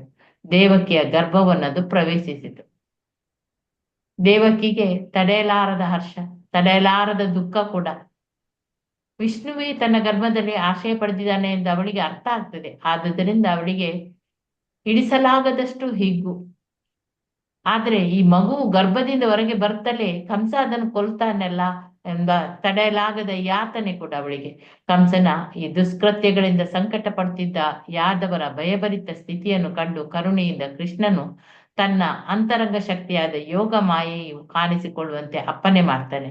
ಶ್ರೀಕೃಷ್ಣನು ಲೋಕಕ್ಕೆ ದೇವರು, ಆದರೆ ಅವನು ಯದುವಂಶದ ವಿಶೇಷ ಪ್ರಭು. ಯೋಗ ಮಾಯೆಯು ದೇವೋತ್ತಮ ಪರಮ ಪುರುಷನ ಮುಖ್ಯ ಶಕ್ತಿ. ದೇವೋತ್ತಮ ಪುರುಷನಿಗೆ ಹಲವಾರು ಶಕ್ತಿಗಳಿವೆ ಅಂತ ಹೇಳಿ ವೇದಗಳು ಹೇಳಿವೆ. ಪರಸ್ಯ ಶಕ್ತಿ ವಿವಿಧ ಇವ ಶ್ರೂಯತೆ ಅಂತೇಳಿ ಎಲ್ಲಾ ವಿವಿಧ ಶಕ್ತಿಗಳು ಒಳಗೂ ಹೊರಗೂ ಕೆಲಸ ಮಾಡ್ತದೆ. ಯೋಗಮಾಯು ಈ ಎಲ್ಲಾ ಶಕ್ತಿಗಳಲ್ಲಿ ಮುಖ್ಯ ಶಕ್ತಿ. ಸುಂದರ ಗೋವುಗಳು ತುಂಬಿ ಹೋಗಿ ಅವುಗಳಿಂದ ಕಂಗೊಳಿಸುವ ನಾಡಾದ ವೃಂದಾವನದಲ್ಲಿ ವ್ರಜಭೂಮಿಯಲ್ಲಿ ಕಾಣಿಸಿಕೊಳ್ಳುವಂತೆ ಯೋಗಮಾಯಿಗೆ ದೇವೋತ್ತಮ ಪರಮ ಪುರುಷನು ಅಪ್ಪನೆ ಮಾಡ್ತಾರೆ. ವಸುದೇವನ ಹೆಂಡತಿಯರಲ್ಲಿ ಒಬ್ಬಳಾದ ರೋಹಿಣಿಯು ವೃಂದಾವನದಲ್ಲಿ ಮಹಾರಾಜ ನಂದ ಮತ್ತು ರಾಣಿ ಯಶೋದೆ ಇವರ ಮನೆಯಲ್ಲಿ ಇದ್ಲು. ಕಂಸನ ಆ ಕ್ರೂರ ಕೃತ್ಯಗಳಿಗೆ ಹೆದರಿ ರೋಹಿಣಿಯು ಯದುಕುಲದ ಇನ್ನೂ ಹಲವಾರು ನಾಡಿನಲ್ಲೆಲ್ಲ ಹಂಚಿ ಹೋಗಿದ್ರು. ಹಾಗೆ ಅವರೆಲ್ಲ ಕೆಲವರು ಬೆಟ್ಟಗಳ ಗವಿಗಳಲ್ಲಿ ಸಹ ವಾಸ ಮಾಡ್ತಾ ಇದ್ರು. ಭಗವಂತನು ಯೋಗಮಾಯಿಗೆ ಹೇಳ್ತಾನೆ, ದೇವಕಿ ಮತ್ತು ವಸುದೇವರನ್ನು ಕಂಸನು ಸೆರೆಮನೆಯಲ್ಲಿ ಇಟ್ಟಿದ್ದಾನೆ. ನನ್ನ ಪೂರ್ಣಾಂಶನಾದ ಶೇಷನು ಈಗ ದೇವಕಿಯ ಗರ್ಭದಲ್ಲಿ ಇದ್ದಾನೆ. ಶೇಷನನ್ನು ದೇವಕಿಯ ಗರ್ಭದಿಂದ ಕೊಂಡೊಯ್ದು ರೋಹಿಣಿಯ ಗರ್ಭದಲ್ಲಿ ಇಡು. ಅನಂತರ ನಾನು ನನ್ನೆಲ್ಲ ಶಕ್ತಿಗಳೊಡನೆ ದೇವಕಿಯ ಗರ್ಭದಲ್ಲಿ ಅವತರಿಸ್ತೇನೆ ಅಂತ ಹೇಳ್ತಾರೆ. ನಾನು ದೇವಕಿ ಮತ್ತು ವಸುದೇವರ ಮಗನಾಗಿ ಕಾಣಿಸಿಕೊಳ್ತೇನೆ. ನೀನು ನಂದ ಮತ್ತು ಯಶೋದೆಯ ಮಗಳಾಗಿ ಬೃಂದಾವನದಲ್ಲಿ ಕಾಣಿಸ್ಕೋ ಅಂತೇಳಿ ಯೋಗಮಾಯಿಗೆ ಹೇಳ್ತಾರೆ. ನೀನು ನನ್ನ ಸೋದರಿಯಾಗಿ ಹುಟ್ಟುವುದರಿಂದ ಜನರು ನಿನ್ನನ್ನು ದೀಪ, ಧೂಪ, ಪುಷ್ಪ ಹಾಗೂ ಕಾಣಿಕೆಗಳಿಂದ ಪೂಜಿಸುವರು. ಹಾಗೆ ಅವರು ಇಂದ್ರಿಯ ಭೋಗದ ಅಪೇಕ್ಷೆಗಳನ್ನು ಬೇಗನೆ ಸಲ್ಲಿಸು ಅವರಿದೆಲ್ಲ. ಹಾಗೆ ಇಹಲೋಕ ಸುಖಾಭಿಲಾಷಿಗಳಾದವರು ನಿನ್ನನ್ನು ನಿನ್ನ ಬೇರೆ ಬೇರೆ ವಿಸ್ತರಣೆಗಳಲ್ಲಿ ಪೂಜಿಸುವವರು. ಈ ವಿಸ್ತರಣೆಗಳಿಗಾಗಿ ನೀನು ದುರ್ಗಾ, ಭದ್ರಕಾಳಿ, ವಿಜಯ, ವೈಷ್ಣವಿ, ಕುಮುದ, ಚಂಡಿಕಾ, ಕೃಷ್ಣ, ಮಾಧವಿ, ಕನ್ಯಕಾ, ಮಾಯಾ, ನಾರಾಯಣಿ, ಈಶಾನಿ, ಶಾರದಾ ಮತ್ತು ಅಂಬಿಕಾ ಎಂಬ ಹೆಸರುಗಳು ಇರುವವು. ಕೃಷ್ಣ ಮತ್ತು ಯೋಗಮಾಯೆಯರು ಪರಮ ಶಕ್ತಿಶಾಲಿ ಮತ್ತು ಪರಮ ಶಕ್ತಿಯ ಸೋದರ ಸೋದರಿಯಾಗಿ ಕಾಣಿಸಿಕೊಳ್ತಾರೆ. ಶಕ್ತಿಶಾಲಿಗೂ ಶಕ್ತಿಗೂ ಸ್ಪಷ್ಟವಾದ ವ್ಯತ್ಯಾಸವು ಇಲ್ಲದಿದ್ರೂ ಯಾವಾಗ್ಲೂ ಶಕ್ತಿಶಾಲಿಗೆ ಅಧೀನ. ಪ್ರಾಪಂಚಿಕ ಮನೋಧರ್ಮದವರು ಶಕ್ತಿಯ ಆರಾಧಕರು, ಆದರೆ ದಿವ್ಯವಾದಿಗಳಾದವರು ಶಕ್ತಿಶಾಲಿಯ ಆರಾಧಕರು. ಭೌತಿಕ ಜಗತ್ತಿನಲ್ಲಿ ಕೃಷ್ಣನು ಪರಮ ಶಕ್ತಿಶಾಲಿ, ದುರ್ಗಾ ಪರಮ ಶಕ್ತಿ. ವಾಸ್ತವವಾಗಿ ವೈದಿಕ ಸಂಸ್ಕೃತಿಯಲ್ಲಿ ಶಕ್ತಿಶಾಲಿ ಶಕ್ತಿ ಇಬ್ಬರನ್ನು ಆರಾಧಿಸುತ್ತಾರೆ. ವಿಷ್ಣು ಮತ್ತು ದೇವಿಯರ ಸಹಸ್ರಾರು ದೇವಾಲಯಗಳು ಇವೆ. ಕೆಲವೊಮ್ಮೆ ಅವರಿಬ್ಬರನ್ನು ಒಟ್ಟಿಗೆ ಆರಾಧಿಸುವುದೂ ಉಂಟು. ಕೃಷ್ಣನ ಬಹಿರಂಗ ಶಕ್ತಿಯಾದ ಶಕ್ತಿಯನ್ನು ಆರಾಧಿಸುವವನು ಎಲ್ಲಾ ಪ್ರಾಪಂಚಿಕ ಯಶಸ್ಸನ್ನು ಬಹು ಸುಲಭವಾಗಿ ಗಳಿಸಬಹುದು. ಆದರೆ ಆಧ್ಯಾತ್ಮಿಕತೆಯಲ್ಲಿ ಉತ್ಕರ್ಷವನ್ನು ಬಯಸುವವರು ಕೃಷ್ಣ ಪ್ರಜ್ಞೆಯಲ್ಲಿ ಶಕ್ತಿಶಾಲಿಯ ಆರಾಧನೆಯಲ್ಲಿ ಅವನು ತೊಡಗಬೇಕು. ತನ್ನ ಪೂರ್ಣ ವಿಸ್ತರಣೆಯಾದ ಅನಂತ ಶೇಷನು ದೇವಕಿಯ ಗರ್ಭದಲ್ಲಿ ಇದ್ದಾನೆಂದು ಭಗವಂತನು ಯೋಗಮಾಯೆಗೆ ತಿಳಿಸಿದನು. ರೋಹಿಣಿಯ ಗರ್ಭಕ್ಕೆ ಬಲಾತ್ಕಾರದಿಂದ ತಂದದ್ದರಿಂದ ಅವನಿಗೆ ಸಂಕರ್ಷಣ ಎಂದು ಹೆಸರಾಗ್ತದೆ. ಬದುಕಿನ ಅತ್ಯುನ್ನತ ಆನಂದವಾದ ರಮಣವನ್ನು ಹೊಂದಲು ಅಗತ್ಯವಾದ ಆಧ್ಯಾತ್ಮಿಕ ಶಕ್ತಿ ಮತ್ತು ಬಲಕ್ಕೆ ಅವನು ಅಕಾರಣ ಆಗ್ತಾನೆ ಎಂದು ಭಗವಂತನು ಅಲ್ಲಿ ಹೇಳ್ತಾನೆ. ಆದುದರಿಂದ ಅವನು ಅವತರಿಸಿದ ನಂತರ ಪೂರ್ಣಾಂಶವಾದ ಆ ಅನಂತನಿಗೆ ಸಂಕರ್ಷಣ ಅಥವಾ ಬಲರಾಮ ಎಂದು ಹೆಸರಾಗುವುದು. ಉಪನಿಷತ್ತುಗಳಲ್ಲಿ ನಾಯಂ ಆತ್ಮ ಬಲಹೀನೇನ ಲಭ್ಯ ಅಂತ ಹೇಳಿದೆ. ಹೀಗೆಂದ್ರೆ ಪರಮಾತ್ಮನನ್ನು ಸೇರುವುದಾಗಲಿ ಯಾವುದೇ ಬಗೆಯ ಆತ್ಮ ಸಾಕ್ಷಾತ್ಕಾರವಾಗಲಿ ಬಲರಾಮನ ಕೃಪೆ ಸಾಕಷ್ಟು ಇಲ್ಲದೆ ಸಾಧ್ಯವಿಲ್ಲ ಎಂದು ಅರ್ಥ. ಬಲ ಎಂದರೆ ದೈಹಿಕ ಶಕ್ತಿ ಅಲ್ಲ.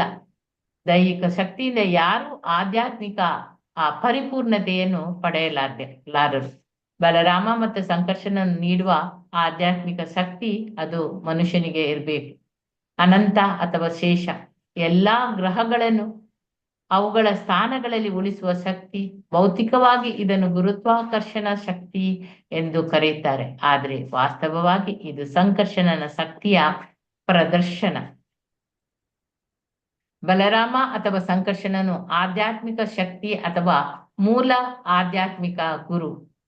ಆದುದರಿಂದ ಬಲರಾಮನ ಅವತಾರವಾದ ನಿತ್ಯಾನಂದ ಪ್ರಭುಗಳು ಕೂಡ ಮೂಲ ಆಧ್ಯಾತ್ಮಿಕ ಗುರುಗಳು. ಆಧ್ಯಾತ್ಮಿಕ ಗುರುವು ದೇವೋತ್ತಮ ಪರಮ ಪುರುಷನಾದ ಬಲರಾಮನ ಪ್ರತಿನಿಧಿಗಳು. ಬಲರಾಮನೇ ಆಧ್ಯಾತ್ಮಿಕ ಶಕ್ತಿಯನ್ನು ನೀಡ್ತಾನೆ. ಆಧ್ಯಾತ್ಮಿಕ ಗುರುವು ಶ್ರೀಕೃಷ್ಣನ ಕರುಣೆಯ ಅಭಿವ್ಯಕ್ತಿ ಎಂದು ಚೈತನ್ಯ ಚರಿತಾಮೃತದಲ್ಲಿ ದೃಢಪಟ್ಟಿದೆ. ದೇವೋತ್ತಮ ಪರಮ ಪುರುಷನು ಯೋಗ ಮಾಯಿಗೆ ಹೀಗೆ ಅಪ್ಪನೆ ಮಾಡಿದಾಗ ಅವಳು ಪ್ರಭುವಿಗೆ ಪ್ರದಕ್ಷಿಣೆ ಮಾಡಿದ್ಲು ಮತ್ತು ಅವನ ಅಪ್ಪನೆಯಂತೆ ಈ ಭೌತಿಕ ಜಗತ್ತಿನಲ್ಲಿ ಅವಳು ಅವತರಿಸ್ತಾಳೆ. ದೇವೋತ್ತಮ ಪರಮ ಪುರುಷನು ಶೇಷ ಪ್ರಭುವನ್ನು ದೇವಕಿಯ ಗರ್ಭದಿಂದ ರೋಹಿಣಿಯ ಗರ್ಭಕ್ಕೆ ವರ್ಗಾಯಿಸಿದಾಗ ಅವರಿಬ್ಬರು ಯೋಗ ಮಾಯೆಯ ಆ ಮಂತ್ರ ಶಕ್ತಿಯಲ್ಲಿ ಇರ್ತಾರೆ. ಯಾರು? ರೋಹಿಣಿ ಮತ್ತೆ ದೇವಕಿ. ಇದಕ್ಕೆ ಯೋಗ ನಿದ್ರೆ ಎಂದು ಹೆಸರು. ಇದು ಆದಾಗ ಜನರು ದೇವಕಿಯ 7ನೆಯ ಮಗುವಿನ ಗರ್ಭಪಾತವಾಯಿತೆಂದು ತಿಳಿದರು.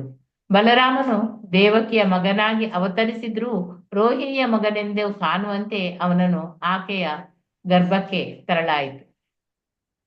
ಇದಾದ ನಂತರ ತನ್ನ ಪರಿಶುದ್ಧ ಭಕ್ತರಲ್ಲಿ ತನ್ನ ಪೂರ್ಣ ಶಕ್ತಿಯನ್ನು ಇರಿಸಲು ಸದಾ ಸಿದ್ಧನಾಗಿರುವ ದೇವೋತ್ತಮ ಪರಮಪುರುಷನು ಸಕಲ ಸೃಷ್ಟಿಯ ಪ್ರಭುವಾಗಿ ವಸುದೇವನ ಮನಸ್ಸನ್ನು ಪ್ರವೇಶಿಸ್ತಾನೆ.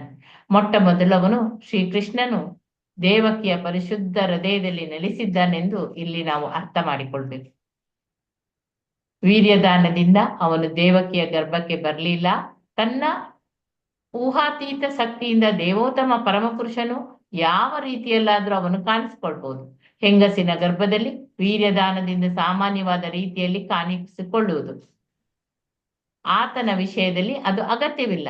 ತನ್ನ ಹೃದಯದಲ್ಲಿ ದೇವೋತ್ತಮ ಪರಮಪುರುಷನ ರೂಪವನ್ನು ಇರಿಸಿಕೊಂಡ ವಸುದೇವನು ತಡೆಯಲಾಗದ ಸುಡುವ ಕಿರಣಗಳ ಪ್ರಭೆಯ ಸೂರ್ಯನಂತೆ ಕಾಣ್ತಾನೆ. ವಸುದೇವನ ಆ ಪರಿಶುದ್ಧ ಹೃದಯದಲ್ಲಿ ಸ್ಥಾಪಿತವಾದ ಪ್ರಭುವಿನ ರೂಪವು ಕೃಷ್ಣನ ಮೂಲ ರೂಪದಿಂದ ಅದು ಬೇರೆ ಅಲ್ಲ. ಕೃಷ್ಣನ ರೂಪವು ಎಲ್ಲಿಯೇ ಕಾಣಿಸಿಕೊಳ್ಳಲಿ, ಅದರಲ್ಲಿ ಕೂಡ ಮುಖ್ಯವಾಗಿ ಮನುಷ್ಯನ ಹೃದಯದಲ್ಲಿ ಕಾಣಿಸಿಕೊಂಡಾಗ ಅದಕ್ಕೆ ಧಾಮ ಅಂತ ಹೇಳ್ತಾರೆ. ಧಾಮ ಎನ್ನುವುದು ಕೃಷ್ಣನ ರೂಪಕ್ಕೆ ಮಾತ್ರ ಸಂಬಂಧಿಸಿದ್ದು ಅಲ್ಲ, ಅದು ಅವನ ಹೆಸರು, ಅವನ ರೂಪ, ಅವನ ಗುಣ ಮತ್ತೆ ಅವನ ಪರಿಕರ ಈ ಎಲ್ಲವನ್ನು ಸೂಚಿಸ್ತದೆ. ಎಲ್ಲವೂ ಏಕಕಾಲಕ್ಕೆ ಪ್ರಕಟವಾಗ್ತದೆ. ಹೀಗೆ ಸರ್ವಶಕ್ತಿಗಳಿಂದ ಒಡಗೂಡಿದ ದೇವೋತ್ತಮ ಪರಮಪುರುಷನ ನಿತ್ಯ ರೂಪವನ್ನು ವಸುದೇವನ ಮನಸ್ಸಿನಿಂದ ದೇವಕಿಯ ಮನಸ್ಸಿಗೆ ಕರೆದೊಯ್ಯಲಾಗ್ತದೆ. ಇದು ಅಸ್ತಮಿಸುತ್ತಿರುವ ಸೂರ್ಯನ ಕಿರಣಗಳನ್ನು ಪೂರ್ವದಲ್ಲಿ ಉದಯಿಸುತ್ತಿರುವ ಚಂದ್ರನಿಗೆ ವರ್ಗಾಯಿಸಿದಂತೆ. ದೇವೋತ್ತಮ ಪರಮಪುರುಷನಾದ ಕೃಷ್ಣನು ವಸುದೇವನ ದೇಹದಿಂದ ದೇವಕಿಯ ದೇಹವನ್ನು ಪ್ರವೇಶಿಸಿದನು. ಸಾಮಾನ್ಯ ಜೀವಾತ್ಮನ ಸ್ಥಿತಿಯನ್ನು ಮೀರಿದವನು ಅವನು. ಕೃಷ್ಣನು ಇರುವೆಡೆಯಲ್ಲಿ ನಾರಾಯಣನಂತಹ ಅವನ ಪೂರ್ಣ ವಿಸ್ತರಣಗಳು, ವರಹ ಮತ್ತು ನರಸಿಂಹರಂತಹ ಅವತಾರಗಳು ಅವನೊಡನೆ ಇರುತ್ತಾರೆ ಮತ್ತು ಅವರು ಭೌತಿಕ ಅಸ್ತಿತ್ವದ ಅಗತ್ಯಗಳಿಗೆ ಅಧೀನರಾಗಿ ಇರುವುದಿಲ್ಲ ಎನ್ನುವುದನ್ನು ನಾವು ಅರ್ಥ ಮಾಡಿಕೊಳ್ಬೇಕು. ದೇವೋತ್ತಮ ಪರಮಪುರುಷ ಅವನು ಅದ್ವಿತೀಯನು, ಎಲ್ಲಾ ಸೃಷ್ಟಿಗೆ ಕೂಡ ಕಾರಣನು. ದೇವಕಿಗೆ ಅವನ ಆವಾಸವಾದಳು. ದೇವಕಿಯು ಅವನ ಆವಾಸವಾದಳು. ದೇವಕಿಯು ಪರಿಪೂರ್ಣ ಸತ್ಯದ ಆವಾಸವಾದಳು. ಆದರೆ ಅವಳು ಕಂಸನ ಗೃಹದಲ್ಲಿ ಇರುವುದರಿಂದ ಅದು ಮಿಟ್ಟ ಬೆಂಕಿಯಂತೆ ಅಥವಾ ದುರುಪಯೋಗ ಮಾಡಿಕೊಂಡ ಶಿಕ್ಷಣದಂತೆ ಕಾಣ್ತಾ ಇದ್ಲು. ಬೆಂಕಿಯನ್ನು ಒಂದು ಮಡಕೆಯ ಪಕ್ಕಗಳಿಂದ ಸುತ್ತುವರಿದಾಗ ಅಥವಾ ಒಂದು ಹೂಜಿಯಲ್ಲಿ ಇಟ್ಟಾಗ ಬೆಂಕಿಯ ಉಜ್ವಲ ಕಿರಣಗಳನ್ನು ಗುರುತಿಸಲಿಕ್ಕೆ ಸಾಧ್ಯ ಇಲ್ಲ. ಹಾಗೆ ಜನಸಾಮಾನ್ಯರಿಗೆ ಉಪಯೋಗವಾಗದ ಜ್ಞಾನವನ್ನು ಅಷ್ಟಾಗಿ ಗುರುತಿಸುವುದು ಕೂಡ ಇಲ್ಲ. ಹಾಗೆ ಇಲ್ಲಿ ದೇವಕಿಯನ್ನು ಕಂಸನ ಅರಮನೆಯ ಸೆರೆಮನೆಯ ಗೋಡೆಗಳ ನಡುವೆ ಬಂಧಿಸಲಾಗಿತ್ತು. ದೇವೋತ್ತಮ ಪರಮಪುರುಷನನ್ನು ಗರ್ಭದಲ್ಲಿ ಧರಿಸಿದ್ರಿಂದ ಆಕೆಗೆ ಬಂದ ಆ ದಿವ್ಯ ಸೌಂದರ್ಯವನ್ನು ಯಾರೂ ನೋಡುವಂತೆ ಇರಲಿಲ್ಲ. ಆದ್ರೂ ಇಲ್ಲಿ ಕಂಸನು ತನ್ನ ತಂಗಿಯ ಆ ಅಲೌಕಿಕ ಸೌಂದರ್ಯವನ್ನು ನೋಡ್ತಾನೆ. ದೇವೋತ್ತಮ ಪರಮಪುರುಷನು ಅವಳ ಗರ್ಭದಲ್ಲಿ ಆಶ್ರಯ ಪಡೆದಿದ್ದ ಎಂದು ನಿರ್ಣಯಿಸಿದನು. ಇನ್ನೆಂದು ಅವಳಿಗೆ ಇಂತಹ ಬೆರಗುಗೊಳಿಸುವ ಸೌಂದರ್ಯ ಇರಲಿಲ್ಲ. ದೇವಕಿಯ ಗರ್ಭದಲ್ಲಿ ಆಶ್ಚರ್ಯಕರವಾದದ್ದು ಏನೋ ಇದೆ ಎಂದು ಅವನಿಗೆ ಅರ್ಥ ಆಗ್ತದೆ. ಆತನಿಗೆ ಆತಂಕ ಕೂಡ ಉಂಟಾಗ್ತದೆ. ದೇವೋತ್ತಮ ಪರಮಪುರುಷನು ಈಗ ಬಂದಿದ್ದಾನೆ, ಮುಂದೆ ತನ್ನನ್ನು ಕೊಲ್ತಾನೆ. ಅವನಿಗೆ ಈಗ ಖಂಡಿತವಾಗಿ ತಿಳಿದಿತ್ತು. ಅವನು ಹೀಗೆ ಯೋಚನೆ ಮಾಡಿದ, ದೇವಕಿಯನ್ನು ಏನ್ ಮಾಡ್ಬೇಕು? ನಿಶ್ಚಯವಾಗಿಯೂ ಅವಳ ಗರ್ಭದಲ್ಲಿ ಈಗ ವಿಷ್ಣು ಅಥವಾ ಕೃಷ್ಣ ಇದ್ದಾನೆ. ಆದ್ದರಿಂದ ದೇವತೆಗಳ ಮಹತ್ ಕಾರ್ಯವನ್ನು ಸಾಧಿಸಲು ಕೃಷ್ಣ ಬಂದಿದ್ದಾನೆ ಎನ್ನುವುದಿದು ಖಂಡಿತ. ಈಗಲೇ ನಾನು ದೇವಕಿಯನ್ನು ಕೊಂದರೂ ಈ ಮಹತ್ ಕಾರ್ಯವನ್ನು ಆಗುವುದಿಲ್ಲ. ವಿಷ್ಣುವಿನ ಸಂಕಲ್ಪವನ್ನು ವಿಫಲಗೊಳಿಸುವುದು ಯಾರಿಗೂ ಕೂಡ ಸಾಧ್ಯವಿಲ್ಲ ಅಂತ ಹೇಳಿ ಕಂಸನಿಗೆ ಅದು ಗೊತ್ತಿತ್ತು. ಭಗವಂತನ ನಿಯಮಗಳನ್ನು ಉಲ್ಲಂಘಿಸುವುದು ಸಾಧ್ಯವಿಲ್ಲ ಎಂದು ಆ ಬುದ್ಧಿ ಇರುವ ಯಾವುದೇ ಮನುಷ್ಯನಿಗೂ ಕೂಡ ಅರ್ಥ ಆಗ್ತದೆ. ರಾಕ್ಷಸರು ಏನೇ ಅಡ್ಡಿಗಳನ್ನು ಒಡ್ಡಿದ್ರು ಕೂಡ ಅವನ ಸಂಕಲ್ಪವು ಈಡೇರ್ತದೆ. ಕಂಸನು ಹೀಗೆ ಯೋಚಿಸಿದನು, ನಾನು ಈಗ ದೇವಕಿಯನ್ನು ಕೊಂದರೆ ವಿಷ್ಣುವು ತನ್ನ ಪರಮ ಸಂಕಲ್ಪವನ್ನು ಇನ್ನೂ ತೀವ್ರವಾಗಿ ಅವನು ಕಾರ್ಯಗತಗೊಳಿಸ್ತಾನೆ. ದೇವಕಿಯನ್ನು ಈಗ ಕೊಳ್ಳುವುದು ತೀರಾ ಹೇಯ ಕಾರ್ಯ. ಎಂತಹ ಮುಜುಗರದ ಸಂದರ್ಭದಲ್ಲಿಯೂ ಯಾರು ತನ್ನ ಕೀರ್ತಿಯನ್ನು ಕೊಲ್ಲಲು ಬಯಸುವುದಿಲ್ಲ. ಈಗ ನಾನು ದೇವಕಿಯನ್ನು ಕೊಂದರೆ ನನ್ನ ಕೀರ್ತಿಯು ಮಾಸುವುದು. ದೇವಕಿಯು ಒಬ್ಬ ಸ್ತ್ರೀ, ಅವಳು ನನ್ನ ರಕ್ಷಣೆಯಲ್ಲಿದ್ದಾಳೆ ಮತ್ತು ಅವಳು ಗರ್ಭಿಣಿ ಬೇರೆ. ಅವಳನ್ನು ನಾನು ಕೊಂದ್ರೆ ಇಡೀ ಜೀವಮಾನದಲ್ಲೇ ಒಳ್ಳೆಯ ಕಾರ್ಯಗಳಿಂದ ಪಡೆದುಕೊಂಡ ಈ ನನ್ನ ಕೀರ್ತಿಯು ನಾಶವಾಗುವುದು ಅಂತ ಹೇಳಿ ಅವನು ಯೋಚಿಸ್ತಾನೆ. ಈ ಪೇಜ್ ಓದಿದೆ ಅಲ್ಲ ಮಾತಾಜಿ? 15 ಆಗಿದೆ ಅಲ್ಲ? ಇಲ್ಲ ಮಾತಾಜಿ, ಅಷ್ಟೇ ಆದದ್ದು ಮಾತಾಜಿ. ಅಷ್ಟೇ ಆದದ? ಓಕೆ, ಟೈಮ್ಸ್ ಆಯ್ತು. ಟೈಮ್ ಆಯ್ತು ಮಾತಾಜಿ, 6 o'clock ಆಯ್ತು ಒಟ್ಟಿಗೆ. ಓಕೆ.